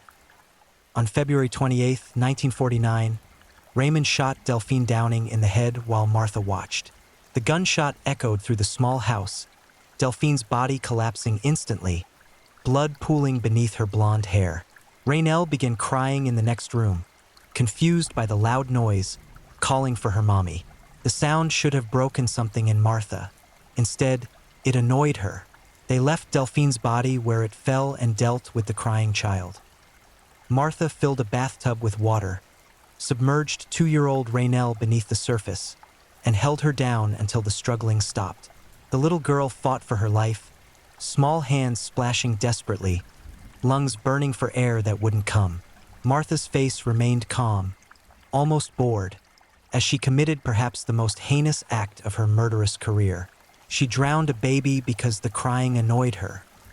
They buried both bodies in the basement, covering them with quicklime and cement, trying to accelerate decomposition. Then they moved into Delphine's bedroom, sleeping in her bed, using her things, living in the house like they owned it. For a few days, they thought they'd gotten away with it again. They'd murdered a woman and her child, and nobody suspected anything. But this time, their luck had run out. Delphine Downing's suspicious friends were the thread that unraveled everything. These women had met Raymond and Martha briefly, and something about the couple triggered alarm bells. Raymond seemed too smooth, too calculated in his affection toward Delphine. Martha's jealous glares were obvious, uncomfortable, wrong. When Delphine suddenly stopped answering phone calls, stopped showing up to coffee dates, stopped bringing Raynell to the park, her friends' concerns intensified rapidly. One friend in particular, a woman named Margaret, couldn't shake the feeling that something terrible had happened. Delphine wouldn't just disappear without explanation, especially not with a 2-year-old daughter. She was a devoted mother despite her loneliness. Margaret tried calling repeatedly, getting no answer. She drove past Delphine's house and saw Raymond and Martha moving around inside, acting like they owned the place. Where was Delphine? Where was Raynell? Margaret contacted the Grand Rapids police on March 1st, 1949, explaining her concerns. The police initially dismissed her worries. Adults had the right to privacy, after all. Maybe Delphine had taken a trip. Maybe she was avoiding her friend for personal reasons. But Margaret persisted, her intuition screaming that Delphine was in danger. She provided details about the strange couple living in her friend's house, how they'd arrived suddenly, how Delphine had seemed infatuated but also somewhat intimidated by them. The police agreed to perform a welfare check. 2 officers arrived at Delphine Downing's home on March 1st, knocking firmly on the door. Raymond answered, his charm immediately deployed. He explained that Delphine had gone to visit relatives unexpectedly, that he was watching the house for her, that everything was fine. The officers asked about Raynell. Raymond claimed the child was with Delphine. His story was smooth, practiced, almost believable. But one officer noticed something that made his instincts flare. Martha hovered in the background, her behavior agitated, nervous, wrong. She kept glancing toward the basement door, her hands twisting together anxiously. The house smelled strange. Not quite right. Something chemical and organic mixed together. When asked directly if they could search the premises, Raymond hesitated just a fraction too long before agreeing. The officers searched methodically, checking rooms, opening closets, looking for signs of foul play. They found nothing immediately suspicious on the main floor. But when they approached the basement stairs, Martha's anxiety spiked visibly. She tried to block their path, claiming the basement was dangerous, unstable, off-limits. Her behavior was so suspicious that the officers insisted on checking anyway. They descended into the basement, flashlights cutting through the darkness. The smell was stronger down here, lime, decay, earth disturbed recently. One officer noticed fresh cement in the floor, patches that looked newer than the rest. He knelt down, examining the work more closely. Something about it screamed wrong. This wasn't professional work. This was desperate concealment. The officers called for backup and equipment. They were going to dig up that basement floor, and Raymond and Martha knew their nightmare was beginning. They tried maintaining innocence, claiming they'd done some repairs for Delphine, that the cement was just fixing a crack. But their stories didn't align, contradicted each other in small but significant ways. The police separated them for questioning, and under pressure, cracks appeared in their facade. Within hours, the police had exhumed Delphine Downing's body from the basement. The gunshot wound to her head was obvious, undeniable. This was murder, no question. Officers kept digging and found something that made even hardened investigators feel sick. Tiny Raynell's body, her small form curled in death, taken from this world before she'd barely lived in it. The cruelty was breathtaking. These weren't crimes of passion or desperation. This was cold-blooded execution. Raymond and Martha were arrested immediately. The interrogations began that same night, detectives working to understand what they'd uncovered. Initially, both suspects tried maintaining their innocence, but Martha's psychological stability began crumbling under pressure. She'd spent her entire life craving attention, recognition, acknowledgement of her existence. Now she had investigators hanging on her every word. The temptation to confess, to reveal the full scope of their crimes, became overwhelming. Martha began talking. She told investigators about Janet Fay, about Myrtle Young, about other women they'd conned and possibly killed. She described the murders in disturbing detail, explaining motives, methods, disposal techniques. She seemed almost proud of what they'd accomplished, like she was sharing impressive achievements rather than confessing to serial murder. Raymond tried to shut her up, realizing she was burying them both, but Martha couldn't stop. The words poured out like water from a broken dam. The investigation exploded in scope. Police in multiple states began reviewing missing persons reports, unsolved deaths, women who disappeared after answering Lonely Hearts advertisements. The pattern was undeniable. Raymond Fernandez and Martha Beck had left a trail of bodies across America, exploiting loneliness itself as their hunting ground. The exact number of victims remains uncertain. Some estimates suggest as many as 20 women died at their hands, though only 3 murders could be definitively proven. The media descended like locusts. The story had everything journalists craved: romance, betrayal, jealousy, sex, violence, and victims who represented ordinary Americans pursuing ordinary dreams. Headlines screamed about the Lonely Hearts killers, the murderous couple who'd weaponized love itself. Martha's weight became a focal point of coverage, articles describing her as obese, grotesque, desperate. The cruelty of the coverage would have crushed most people. Martha seemed to feed on it. She was famous now, notorious.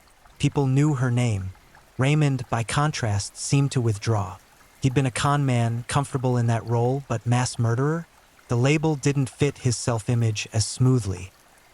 He tried distancing himself from the killings, claiming Martha had been the driving force, that her jealousy had escalated situations beyond his control. But the evidence contradicted his denials. He'd pulled the trigger that killed Delphine.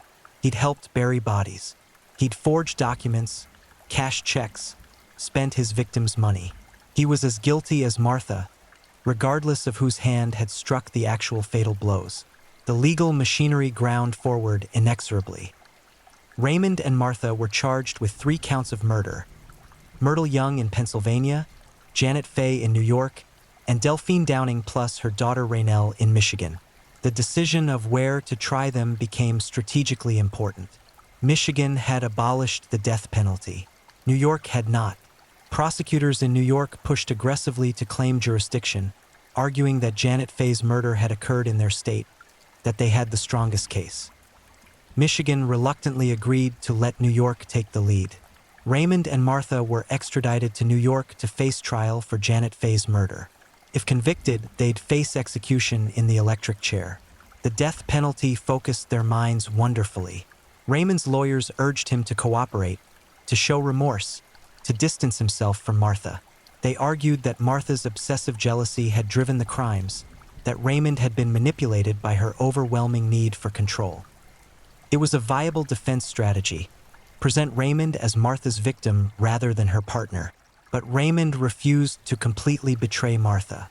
Despite everything, despite the terrible acts they'd committed together, despite facing death, some twisted connection remained between them. He wouldn't paint Martha as the soul monster. Perhaps he recognized that narrative was too simple, too convenient.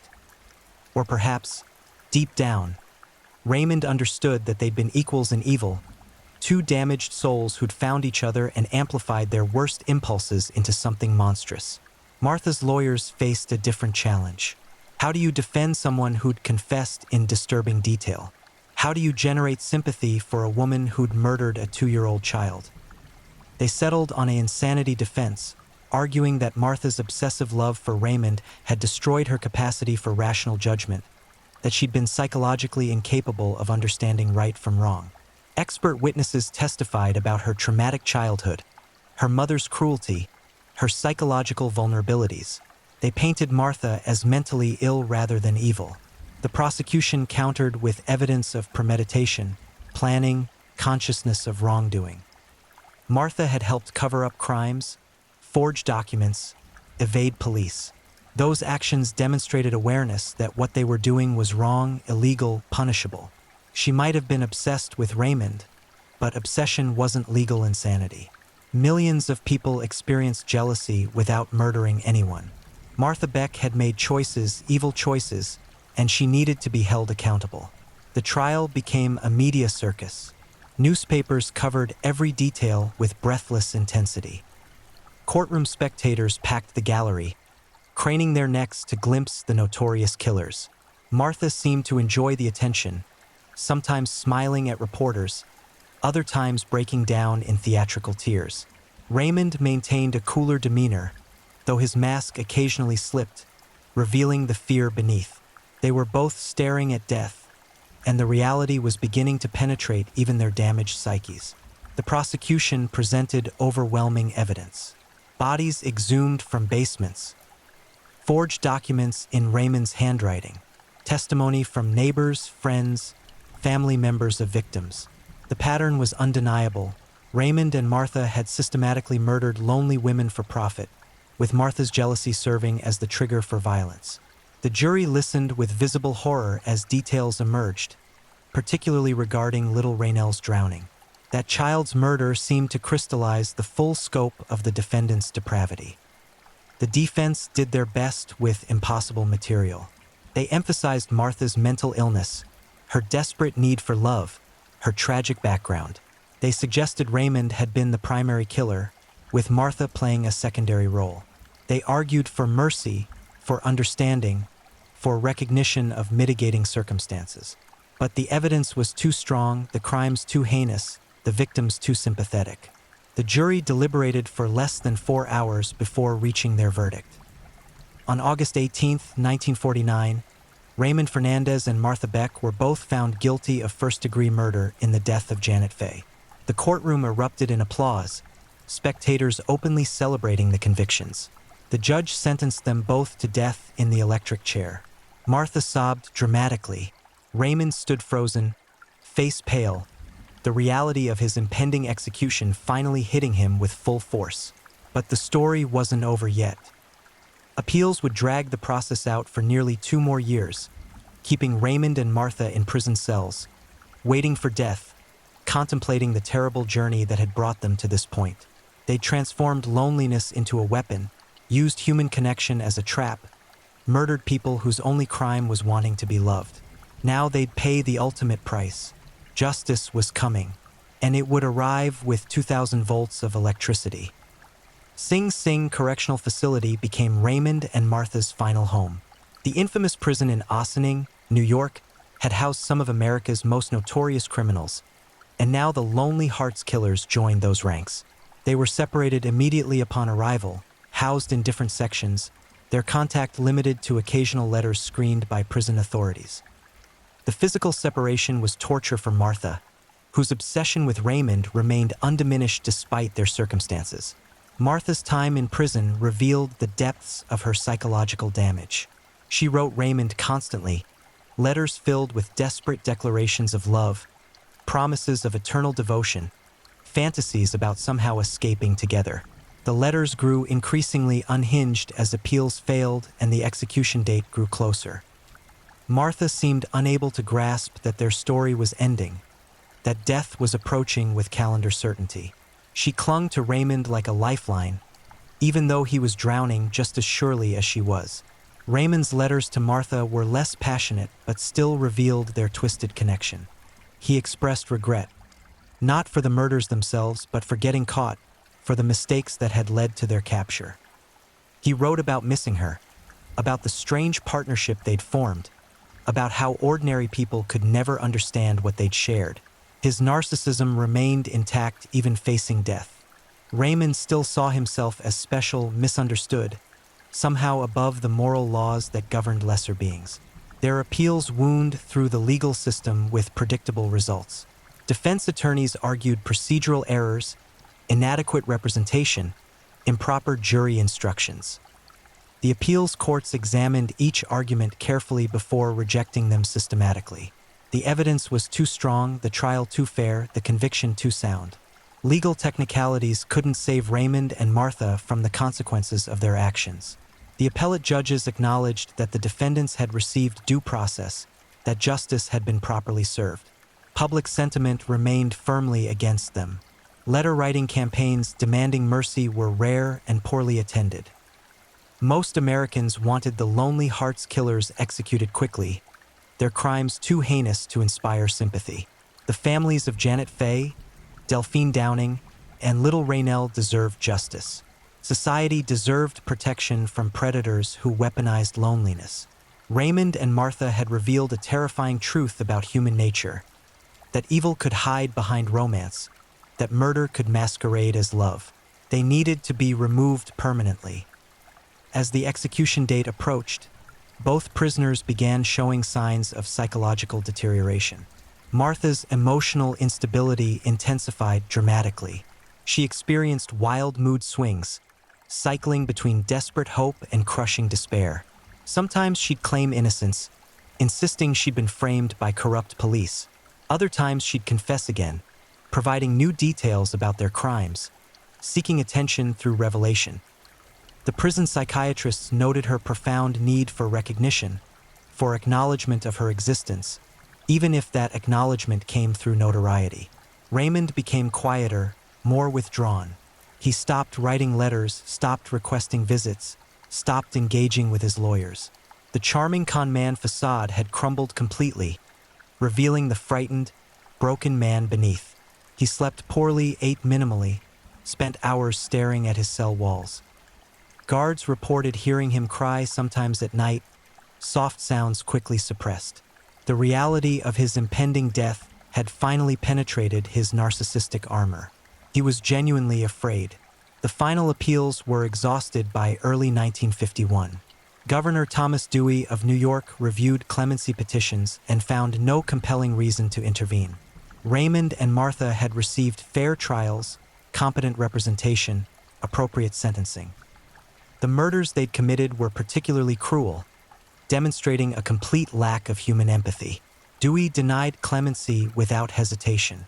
The execution date was set for March 8, 1951. The days preceding the execution passed with agonizing slowness for the condemned prisoners.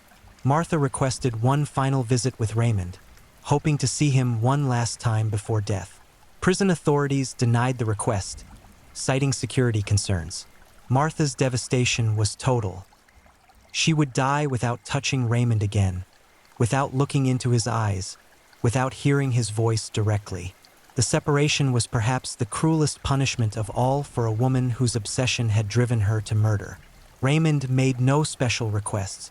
He met with a priest, though whether he found genuine spiritual comfort remains questionable. His narcissism made authentic repentance difficult. He could intellectually acknowledge his crimes, but truly feeling remorse for his victims seemed beyond his emotional capacity. The priest did his duty, offering prayers, sacraments, and spiritual counsel. Whether any of it penetrated Raymond's damaged soul is unknown. Martha's final days were spent writing frantic letters to Raymond that were never delivered, praying desperately for last-minute intervention that would never come, and cycling through emotional states that alarmed even experienced death row guards. She veered between defiance and collapse, rage and despair, denial and acceptance. Her mind seemed to be fragmenting under the weight of approaching execution. She'd lived her entire life craving love and recognition. Now she'd receive recognition as one of America's most notorious female killers, but the price was her life. March 8, 1951, arrived with cold inevitability. Raymond Fernandez was scheduled to die first at 11 p.m. He was led to the execution chamber at Sing Sing, a small room dominated by the electric chair, a brutal wooden throne with leather straps and metal connections. Witnesses filled the viewing area. Reporters, prosecutors, family members of victims, and official observers. They watched in silence as guards strapped Raymond into the chair, attaching electrodes to his shaved head and leg. Raymond's last words were brief and ultimately meaningless. "I want to shout it from the rooftops. I love Martha. What do the public know about love?" The statement was characteristic of his self-absorption. Even facing death, he focused on his own feelings, his own experiences, his own narrative. He showed no remorse for his victims, no acknowledgement of the suffering he'd caused. The chaplain read final prayers as technicians prepared the equipment. The execution began at 11:03 p.m. 2,000 volts of electricity surged through Raymond's body, his muscles contracting violently against the restraints. Smoke rose from the electrode contact points. The current was applied multiple times to ensure death. Witnesses reported the smell of burning flesh, the horrific spectacle of a human being dying by electrocution. Medical personnel confirmed death at 11:06 p.m. Raymond Fernandez was gone. His reign of terror permanently ended. Martha Beck was next. Guards had to physically support her as she walked to the execution chamber, her legs barely functioning.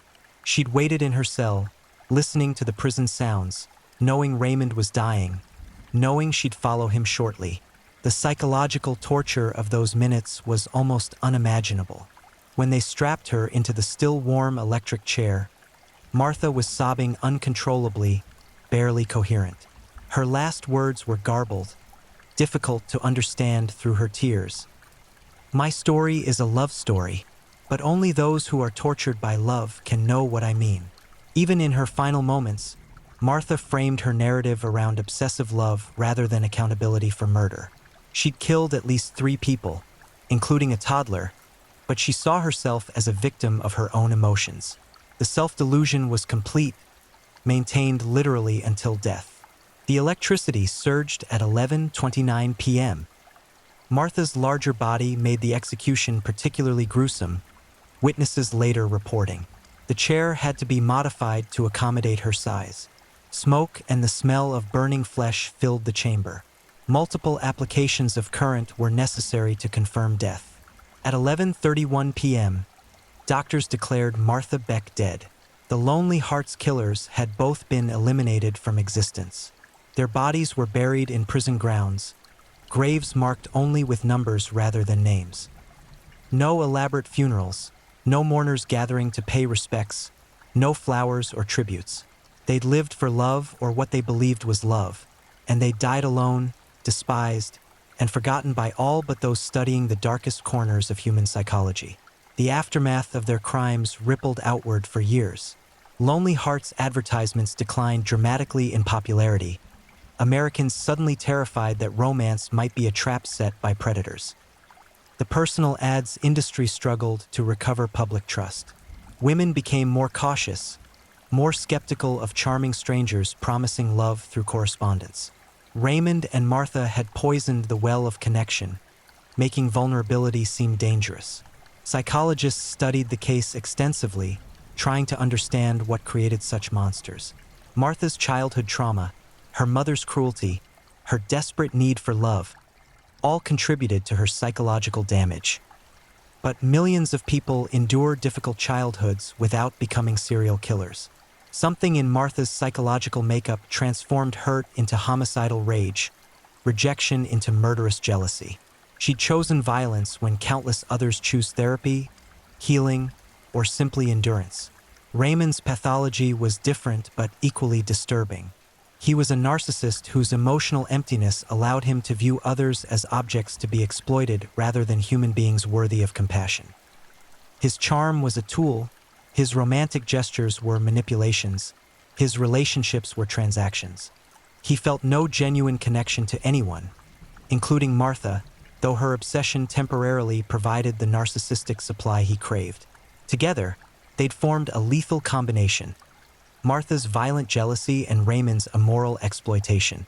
Separately, they might have remained petty criminals. Together, they became killers who preyed on humanity's deepest need for connection and belonging. The victims' families struggled with grief compounded by the knowledge that their loved ones had died pursuing something as innocent as companionship. Janet Faye's relatives mourned a woman who'd simply wanted love in her later years. Delphine Downing's family grieved a young mother trying to provide stability for her daughter. And little Raynell, a 2-year-old child murdered for crying at the wrong time, represented innocence destroyed by adults who'd abandoned every shred of humanity. The Lonely Hearts Killers case remains studied in criminal psychology courses, examined in true crime books, discussed as a warning about the dangers lurking in seemingly innocent romantic connections. Raymond and Martha proved that evil doesn't always announce itself with obvious red flags. Sometimes it arrives smiling, bearing flowers, whispering exactly what lonely hearts want to hear. Their story is a reminder that loneliness is a vulnerability predators actively exploit. That desperation for connection can override rational caution. That love can be weaponized by those who understand human emotional needs but feel no genuine empathy. Raymond and Martha weren't supernatural monsters. They were damaged humans who chose to channel their pain into destroying others rather than healing themselves. On March 8, 1951, justice was served with brutal finality. 2 killers died in New York's electric chair. Their campaign of terror permanently ended. But the questions their crimes raised about human nature, about the dangers of loneliness, about the masks evil wears, those questions remain unanswered, troubling, and eternally relevant. The Lonely Hearts Killers are gone, but the lonely hearts they exploited, and the next predators who might exploit them, remain an eternal concern in our desperate, disconnected world. If you're enjoying these stories, don't forget to leave a comment. I'd love to know where you're tuning in from and what time it is in your part of the world. And if you haven't already, make sure to like this video and subscribe so you never miss the next true crime story to help you unwind. Now, let's get into our final story. Story 4. The Cimarron Bell Case. A father's love became a death sentence. What walks through your door isn't always what it seems. We're about to enter a home where trust bled out on cold tile, where a mother's instinct screamed too late, and where evil wore the most familiar face of all. This is the story of Cimarron Bell, a name that should have meant protection, but instead became synonymous with unspeakable betrayal. The Bell household existed in that peculiar space where normalcy and dysfunction danced together, wearing masks that slip only when no one's watching. To neighbors driving past their Oklahoma home, everything appeared unremarkable. Lawn mowed with reasonable regularity, trash cans rolled to the curb on schedule, the occasional flicker of television light bleeding through curtains after dark. But houses keep secrets the way bodies keep scars. Cimarron Bell was a man whose very name evoked wide-open spaces and frontier mythology, yet he lived in increasingly narrow corridors of his own making. Friends from earlier years. Back when he smiled more readily, when his handshake didn't linger too long, when his eyes didn't track movement with predatory precision, those friends had gradually drifted away. Not because of any single alarming incident, but because of accumulating discomfort, the kind that settles in your stomach and whispers warnings your conscious mind refuses to hear. His wife had learned to read the atmospheric pressure of their home the way sailors read approaching storms. She developed elaborate systems of appeasement and avoidance, choreographing her movements through shared spaces to minimize contact during his darker phases. The children learned too, absorbing lessons about unpredictability and danger that no child should ever have to master. There were good days, of course. Days when Cimarron seemed almost like the man she'd married, when laughter didn't feel like a dangerous indulgence, when the future stretched out with possibility rather than closing in like walls. Those days were oxygen in a suffocating room, and she clung to them with desperate hope, using them as evidence that things weren't as bad as her instincts screamed they were becoming. But something was fracturing inside Cimarron Bell, hairline cracks spreading through the foundation of his psyche with geometric precision. Whether it was financial pressure, undiagnosed mental illness, substance abuse, or simply the slow corruption of a soul given over to its worst impulses, the exact catalyst matters less than the inevitable result. Darkness was pooling in the spaces where humanity used to live. His wife began noticing changes that set off alarm bells she couldn't fully articulate. The way he would stare at nothing for extended periods, his face slack and expression absent, as if whatever lived behind his eyes had temporarily vacated the premises. The way he'd started keeping odd hours, disappearing without explanation, returning with dirt under his fingernails and evasions on his tongue. The way he'd begun talking about the family in strange, distant terms, as if they were pieces on a board rather than people he'd vowed to cherish. She started documenting things, keeping a journal hidden in the back of her closet, recording dates and incidents, building a case she hoped she'd never need to present. She researched domestic violence resources, bookmarking websites on private browsing sessions, memorizing hotline numbers she was too frightened to call. She made contingency plans that felt both paranoid and insufficient, escape routes that required perfect timing and courage she wasn't sure she possessed. The children sensed the escalating tension the way animals sense earthquakes before they strike. They became quieter, more careful, developing the hypervigilance that marks children growing up in war zones disguised as homes. They learned to read their father's moods from the sound of his footsteps, to gauge danger from the set of his shoulders, to become invisible when necessary. Friends and family, when they visited, sensed something off-kilter but couldn't quite name it. Conversations felt strained, punctuated by meaningful silences and carefully neutral observations. Cimarron would dominate these gatherings with forced joviality that felt aggressive, monopolizing attention while simultaneously making everyone uncomfortable. After guests left, his wife would brace herself for the inevitable accusations and recriminations, the twisted postmortems where normal social interactions became evidence of her failures and betrayals. The local community, that broader network of casual acquaintances and familiar faces, remained blissfully unaware that anything was amiss. Cimarron maintained his public facade with skill born of practice, presenting himself as an ordinary man dealing with ordinary stresses. He'd complain about work and money and the general difficulties of life, complaints so common they triggered no alarm, disguising the abyss opening beneath his words. But those closest to the situation felt it. That gathering storm, that tightening noose, that sense of standing on a precipice in the dark, hearing rocks tumble into unseen depths below. His wife began having dreams where she was screaming warnings no one could hear, where she was running through molasses while danger closed in, where she looked into her husband's face and saw a stranger wearing his features like a poorly fitted mask. She tried reaching out, carefully, testing whether others saw what she saw, whether her fears were justified or products of anxiety and exhaustion. But how do you explain the inexplicable? How do you articulate the sensation of sharing your home with someone who is slowly becoming monstrous? The words felt inadequate, the evidence too subtle, the potential consequences of being wrong, or being right, too terrible to fully contemplate. Cimarron, meanwhile, was descending into darker territories of thought, entertaining impulses that once would have horrified him, now examining them with cold curiosity. Whatever moral framework had previously constrained him was eroding, replaced by a ruthless calculus where other people existed primarily as obstacles or opportunities. His family, once the center of his world, was becoming something else in his diseased perception. Burdens, witnesses, problems requiring solutions. The fracture was complete. What remained was only the timing, the trigger, the moment when thought would translate into action, when the man everyone thought they knew would reveal the monster he'd become. The house held its breath, walls absorbing tension like moisture, every room charged with the electricity of impending violence. And in that suffocating space between who Cimarron Bell had been and what he was becoming, in that narrowing gap where choice still theoretically existed, the countdown to catastrophe continued its inexorable march.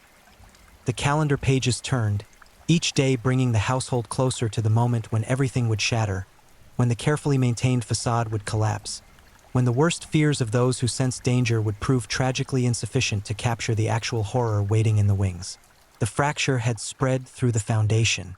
Now it was only a matter of time before the entire structure collapsed. burying everyone inside under the rubble of Cimarron Bell's disintegration. The days before the violence carried a peculiar quality, like film footage played at the wrong speed, moments stretching too long while hours collapsed into nothing. Cimarron's wife moved through this distorted time with increasing dread, her body responding to threats her mind was still trying to rationalize away. She wasn't sleeping properly, lying rigid in the darkness beside her husband, listening to him breathe, wondering what thoughts circled behind his closed eyes.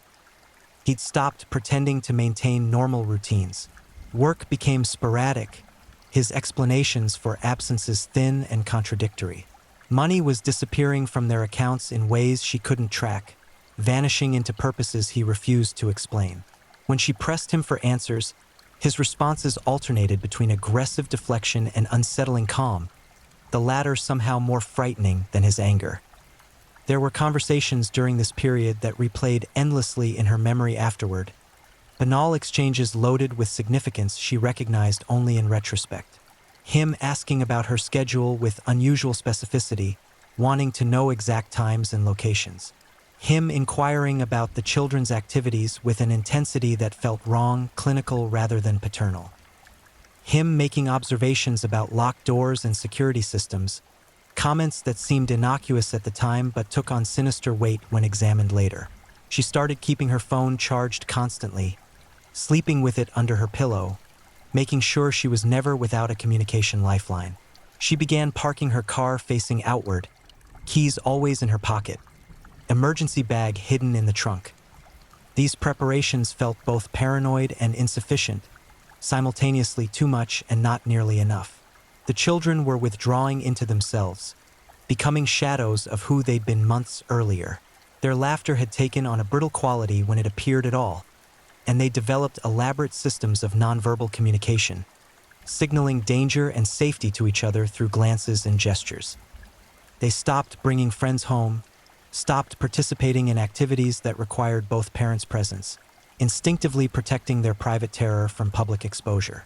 Cimarron's behavior was becoming increasingly erratic and inexplicable. He'd have episodes of intense focus where he'd clean obsessively, scrubbing surfaces with chemical determination, washing the same areas repeatedly as if trying to remove invisible contamination. Other times he'd sit motionless for hours, staring at walls or out windows, his face empty of expression, his body eerily still except for the occasional twitch or shudder that rippled through him like aftershocks.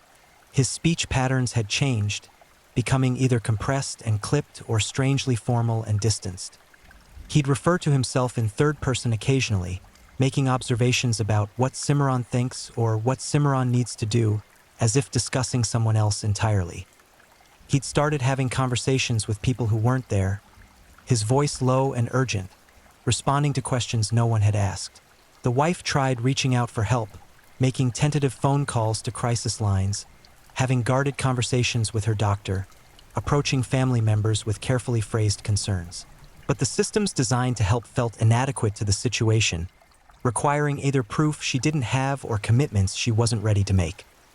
Leaving meant upheaval, protection orders meant confrontation, involving authorities meant escalation. Every option carried risks that might accelerate rather than prevent disaster. Meanwhile, Cimarron was making preparations of his own, though their nature and purpose remained opaque to those around him.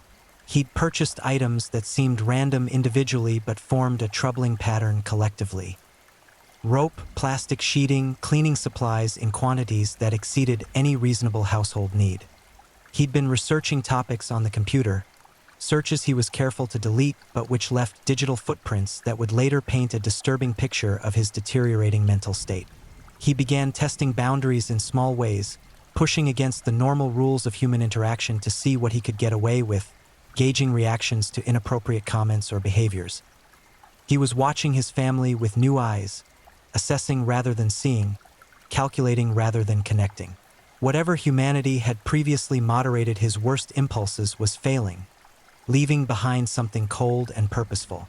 The wife started noticing him handling knives differently, picking them up with odd intentionality, testing their weight and balance, running his thumb along edges with unsettling focus. She'd find him standing in doorways watching her when she thought she was alone, his presence announced only by the prickling sensation of being observed, turning to find him motionless and staring. These moments felt like rehearsals for something, preliminary movements before the main event. She tried talking to him directly, choosing a moment when he seemed relatively lucid, attempting to bridge the growing chasm between them with honest expression of her fears. But the conversation went nowhere, her concerns sliding off his defensive armor, her pleas for help meeting either blank incomprehension or cold dismissal. He accused her of paranoia, of making problems where none existed, of being the source of tension rather than its victim. The gaslighting was sophisticated and relentless, making her question her own perceptions, wondering if she was indeed overreacting, if her anxiety was creating monsters from shadows. But her body knew better. The primitive parts of her brain, the ancient systems designed to detect predators and recognize danger, were screaming warnings she couldn't fully silence. She'd wake from nightmares gasping, her heart hammering, residual images of violence fading into the darkness of her bedroom where her husband slept beside her, or pretended to sleep. She could never be entirely sure. The final days had a surreal quality, time moving through thick resistance, each moment heavy with potential catastrophe. Small things took on enormous significance. The way he looked at her over breakfast, the route he took through the house, the sound of his footsteps approaching her location. She was living in a perpetual state of high alert, her nervous system flooded with stress hormones, her body preparing constantly for threats that hadn't yet materialized but felt increasingly inevitable. Friends who saw her during this period would later report that she seemed distracted, anxious, not quite present. Some noticed she'd lost weight, that her clothes hung looser, that dark circles shadowed her eyes. A few asked if everything was okay. Gentle inquiries she deflected with practiced lies and forced smiles, protecting the secret of her domestic nightmare from exposure that felt simultaneously necessary and impossible. The unraveling was nearly complete. Cimarron Bell had descended into whatever dark territory he'd been traveling toward, and his family was trapped in the gravity of his collapse, pulled inexorably toward the catastrophe his diseased mind was orchestrating. The stage was set, the players positioned, the terrible machinery of violence wound tight and ready to spring. What remained was only the trigger, the final spark that would ignite accumulated tension into explosive action, transforming the Bell household from a place of carefully managed dysfunction into a scene of unspeakable horror. The day violence finally arrived started like any other, mundane routines disguising the approaching nightmare. Morning light filtered through windows into rooms where people moved through familiar patterns. Coffee brewing, breakfast preparation, the small negotiations about schedules and responsibilities that mark ordinary family life. Nothing in those early hours announced the coming catastrophe, no dramatic music swelling to warn of approaching horror. But Cimarron Bell woke that morning with purpose crystallized into terrible clarity. Whatever internal debate had previously constrained him had concluded, whatever moral calculations had kept violence theoretical had resolved in favor of action. He moved through morning routines with unusual calm, a man who'd made a decision and found peace in its finality, however horrifying that decision might be. His wife noticed the change, that eerie serenity replacing his recent agitation, and it terrified her more than his previous volatility. She'd learned to navigate his anger, develop strategies for managing his moods, but this new calmness felt fundamentally different. The stillness of a predator before it strikes, the quiet before detonation. Her body responded with visceral alarm, adrenaline flooding her system, every instinct screaming danger despite the superficial normality of the morning. She tried to busy herself with tasks, putting distance between them, keeping the children close, positioning herself near exits, all while maintaining the pretense that everything was normal. But the air felt wrong, charged with electricity. The atmospheric pressure of the home shifted into ranges that preceded storms. She was hyper-aware of his location, tracking his movements through the house by sound, calculating escape routes, running through scenarios of what she'd do when things went wrong. Cimarron was methodical in his approach, following some internal script, executing steps in a sequence that made sense only to his warped perception. He'd been planning this, that much became clear, thinking through logistics and timing, considering angles and approaches. This wasn't spontaneous explosion of rage but calculated violence, which made it somehow more terrifying, intentional evil rather than loss of control.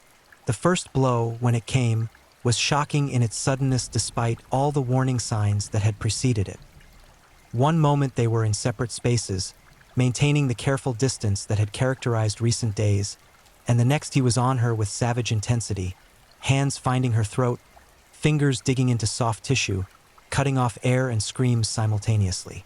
She fought with desperate strength, animal survival instinct overriding everything else, clawing and kicking and thrashing against his weight and momentum. The children heard the commotion, emerged from their rooms to witness their worst nightmares manifesting in real time. Their father transformed into something monstrous, their mother fighting for her life. Their screams joined the chaos, adding acoustic horror to the physical violence, their young voices cracking with terror that would echo through their psyches for decades to come. What followed was brutal chaos, violence unfolding in real time with all its messy, ugly, physically exhausting reality. Bodies crashed against furniture, breaking items, leaving damage that would later serve as silent testimony to the struggle. Blood appeared, marking walls and floors, creating patterns forensic experts would later photograph and analyze.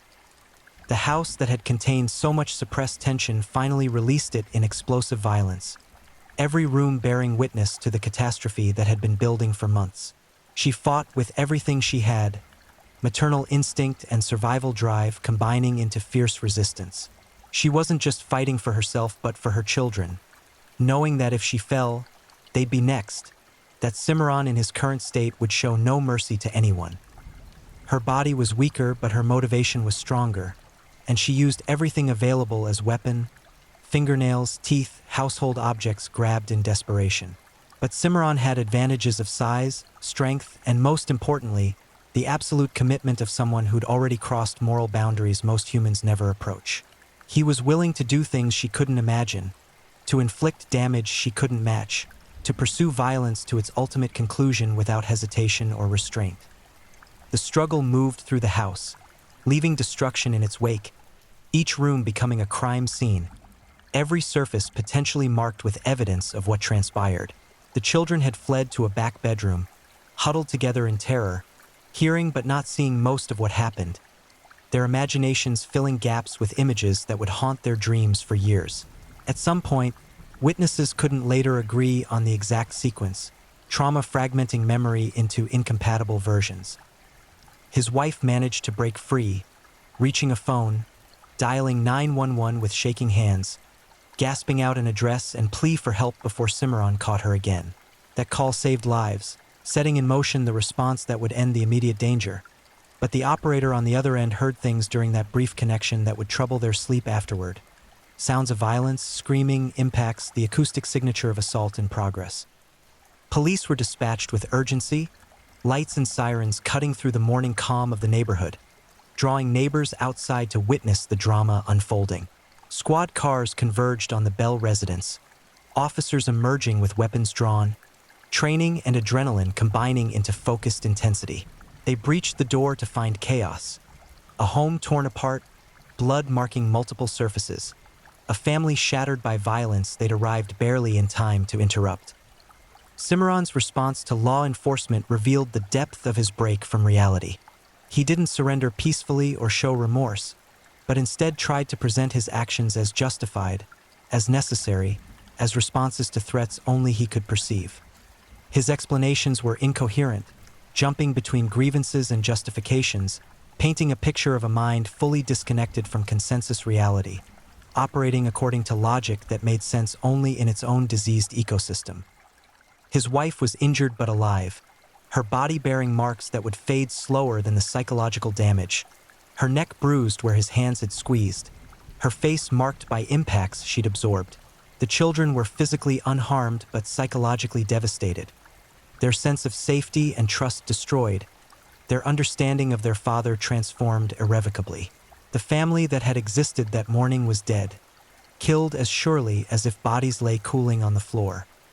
Cimarron Bell was taken into custody, handcuffed and loaded into a patrol car while neighbors watched from safe distances, later reporting to news cameras that they'd never suspected anything like this could happen, that he'd always seemed so normal. The disconnect between public presentation and private reality was total. The gap between the man people thought they knew and the monster who'd erupted into violence was unbridgeable. The house was secured as a crime scene, yellow tape marking boundaries the curious public shouldn't cross, officers documenting every detail, photographers capturing evidence that would later be presented in court. What had been a home was now an evidence locker, each room telling part of a terrible story, the accumulated detritus of ordinary life now recontextualized as prologue to violence. The eruption was over, but its consequences were just beginning. The immediate danger had passed, but the damage was permanent, lives altered in ways that could never be undone, trauma inflicted that would ripple through generations. Cimarron Bell's violence had lasted minutes, but its impact would echo across decades, affecting not just his immediate victims but extended circles of family, friends, and community members who'd learned that monsters don't always announce themselves with obvious signs. The legal proceedings that followed Cimarron Bell's arrest unfolded with the grim predictability of the criminal justice system processing domestic violence escalated to its most extreme conclusion. He was charged with attempted murder, assault, and various other offenses that carried decades of potential prison time. His initial court appearances revealed a man still disconnected from the gravity of his actions, offering justifications and explanations that demonstrated zero genuine remorse or understanding of the harm he'd inflicted. His wife faced an agonizing decision about whether to testify against him, weighing trauma of reliving events in public court against the necessity of ensuring he faced appropriate consequences. The children would need to be interviewed, their statements taken, their trauma documented for evidentiary purposes. The entire family was dragged through a legal process that felt like additional violation, their worst moments examined and analyzed by strangers, their private horror becoming public record. Cimarron's defense attempted various strategies: mental illness, temporary insanity, portraying him as victim of circumstances beyond his control. But the evidence was overwhelming, the premeditation clear, the brutality undeniable. Forensic psychologists evaluated him, producing reports that painted a picture of a dangerous individual with significant psychological disturbances, someone who posed ongoing threat to others, particularly his family members. The trial, when it finally occurred, was ordeal for everyone involved. His wife testified, recounting years of escalating abuse, describing the final violent confrontation in detail that made courtroom observers weep. The children's statements were read into record, their young voices describing terror no child should experience, explaining how they'd loved and feared their father in equal measure, how they'd known something terrible was coming but felt powerless to prevent it. Cimarron showed no emotion during most of the proceedings, his face blank, his posture relaxed, as if he was watching events unfold to someone else rather than facing consequences of his own actions. When he did finally speak, offering statement to the court, his words were chilling in their self-centeredness, focusing on his own suffering and perceived victimhood rather than the trauma he'd inflicted on his family. The jury deliberated briefly before returning guilty verdicts on all counts. Cimarron Bell was sentenced to multiple decades in prison, effectively life sentence for a man of his age. The judge's remarks were scathing, describing him as danger to society, expressing particular horror at his targeting of his own family members, those who should have been able to trust him most. The sentence was meant to protect his victims and send message that domestic violence taken to such extremes would not be tolerated. But legal accountability, while necessary, couldn't undo the damage. His wife and children began the long, painful process of healing from trauma that would mark them permanently. They relocated, changing names, building new lives far from the place where violence had shattered their world. But geography couldn't provide complete escape. Nightmares followed them. Anxiety stalked them. Triggers appeared in mundane situations that suddenly transported them back to that terrible day. The children required extensive therapy, processing not just the acute trauma of the attack they'd witnessed, but the chronic trauma of growing up in a household where violence was always a possibility, where their father's love was poisoned by his danger. They struggled with attachment issues, with trust, with feeling safe in the world. Their childhood had been stolen, replaced with hypervigilance and fear that would take years to unlearn, if it could ever be fully unlearned at all. His wife grappled with complex emotions, relief at survival mixed with guilt for not leaving sooner, anger at what he'd done mixed with grief for the man she thought he was, strength in having survived mixed with shame that she'd endured so much before escaping. She had physical scars that would fade and psychological wounds that wouldn't, memories that intruded at unexpected moments, making normal life feel impossible. The broader community struggled to process what had happened in their midst. Neighbors questioned whether they should have noticed more, done more, intervened earlier. Friends wondered if they'd missed signs, if their failure to act had contributed to the catastrophe. The human tendency to believe we'd recognize danger, that we'd protect potential victims, was confronted with the harsh reality that violence often hides behind closed doors, that monsters wear familiar faces, that our detection systems are far less reliable than we'd like to believe.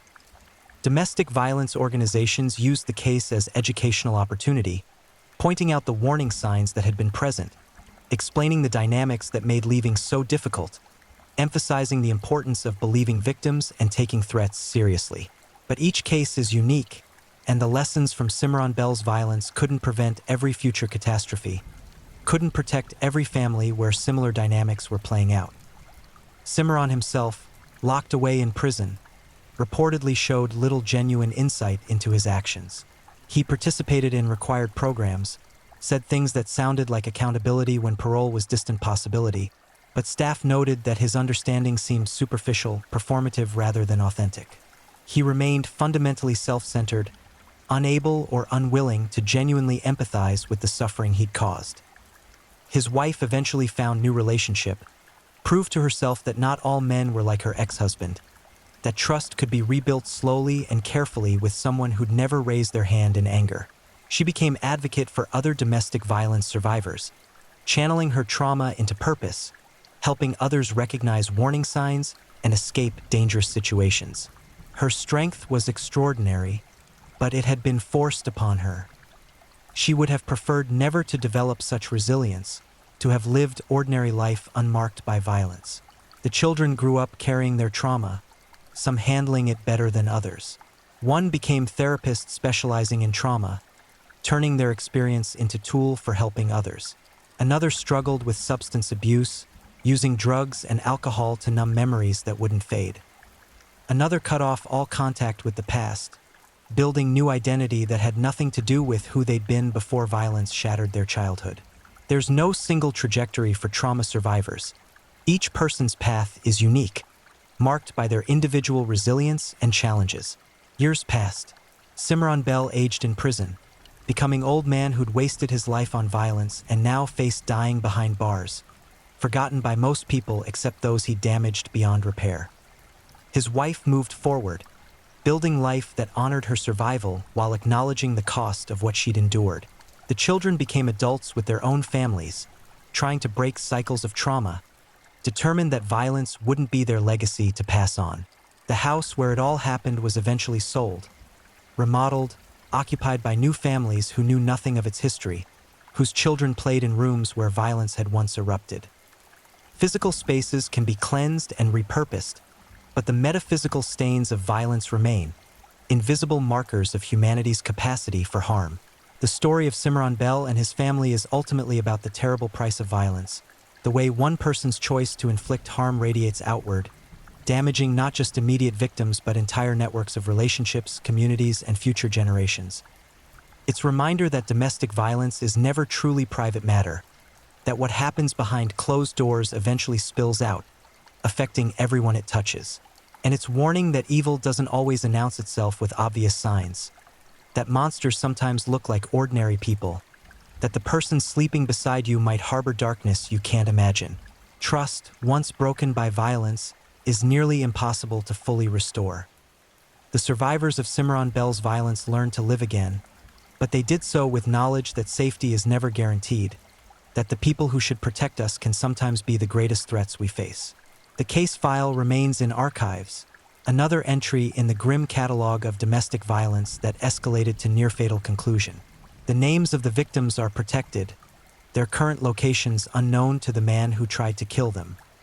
They deserve privacy, peace, the opportunity to heal away from public scrutiny.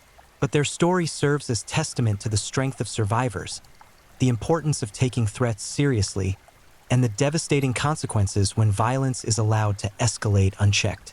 Cimarron Bell chose violence. His victims chose survival. The contrast between those choices defines the moral universe of this story. One man's evil met by the resilience and courage of those he tried to destroy. They outlasted him, outlived his control over them, built lives beyond his reach. That's not redemption. The damage he caused can never be fully repaired. But it's survival, and sometimes survival is victory enough. Thank you for watching and being part of this dive into the dark and fascinating stories that keep us all on edge. If you enjoyed the ride, remember to like, subscribe, and share with others who crave a good mystery. Tell us where you're watching from. I love knowing where in the world our true crime family is tuning in. Your presence means a lot. Until next time, stay safe, stay curious, and keep digging into the shadows where truth and mystery meet.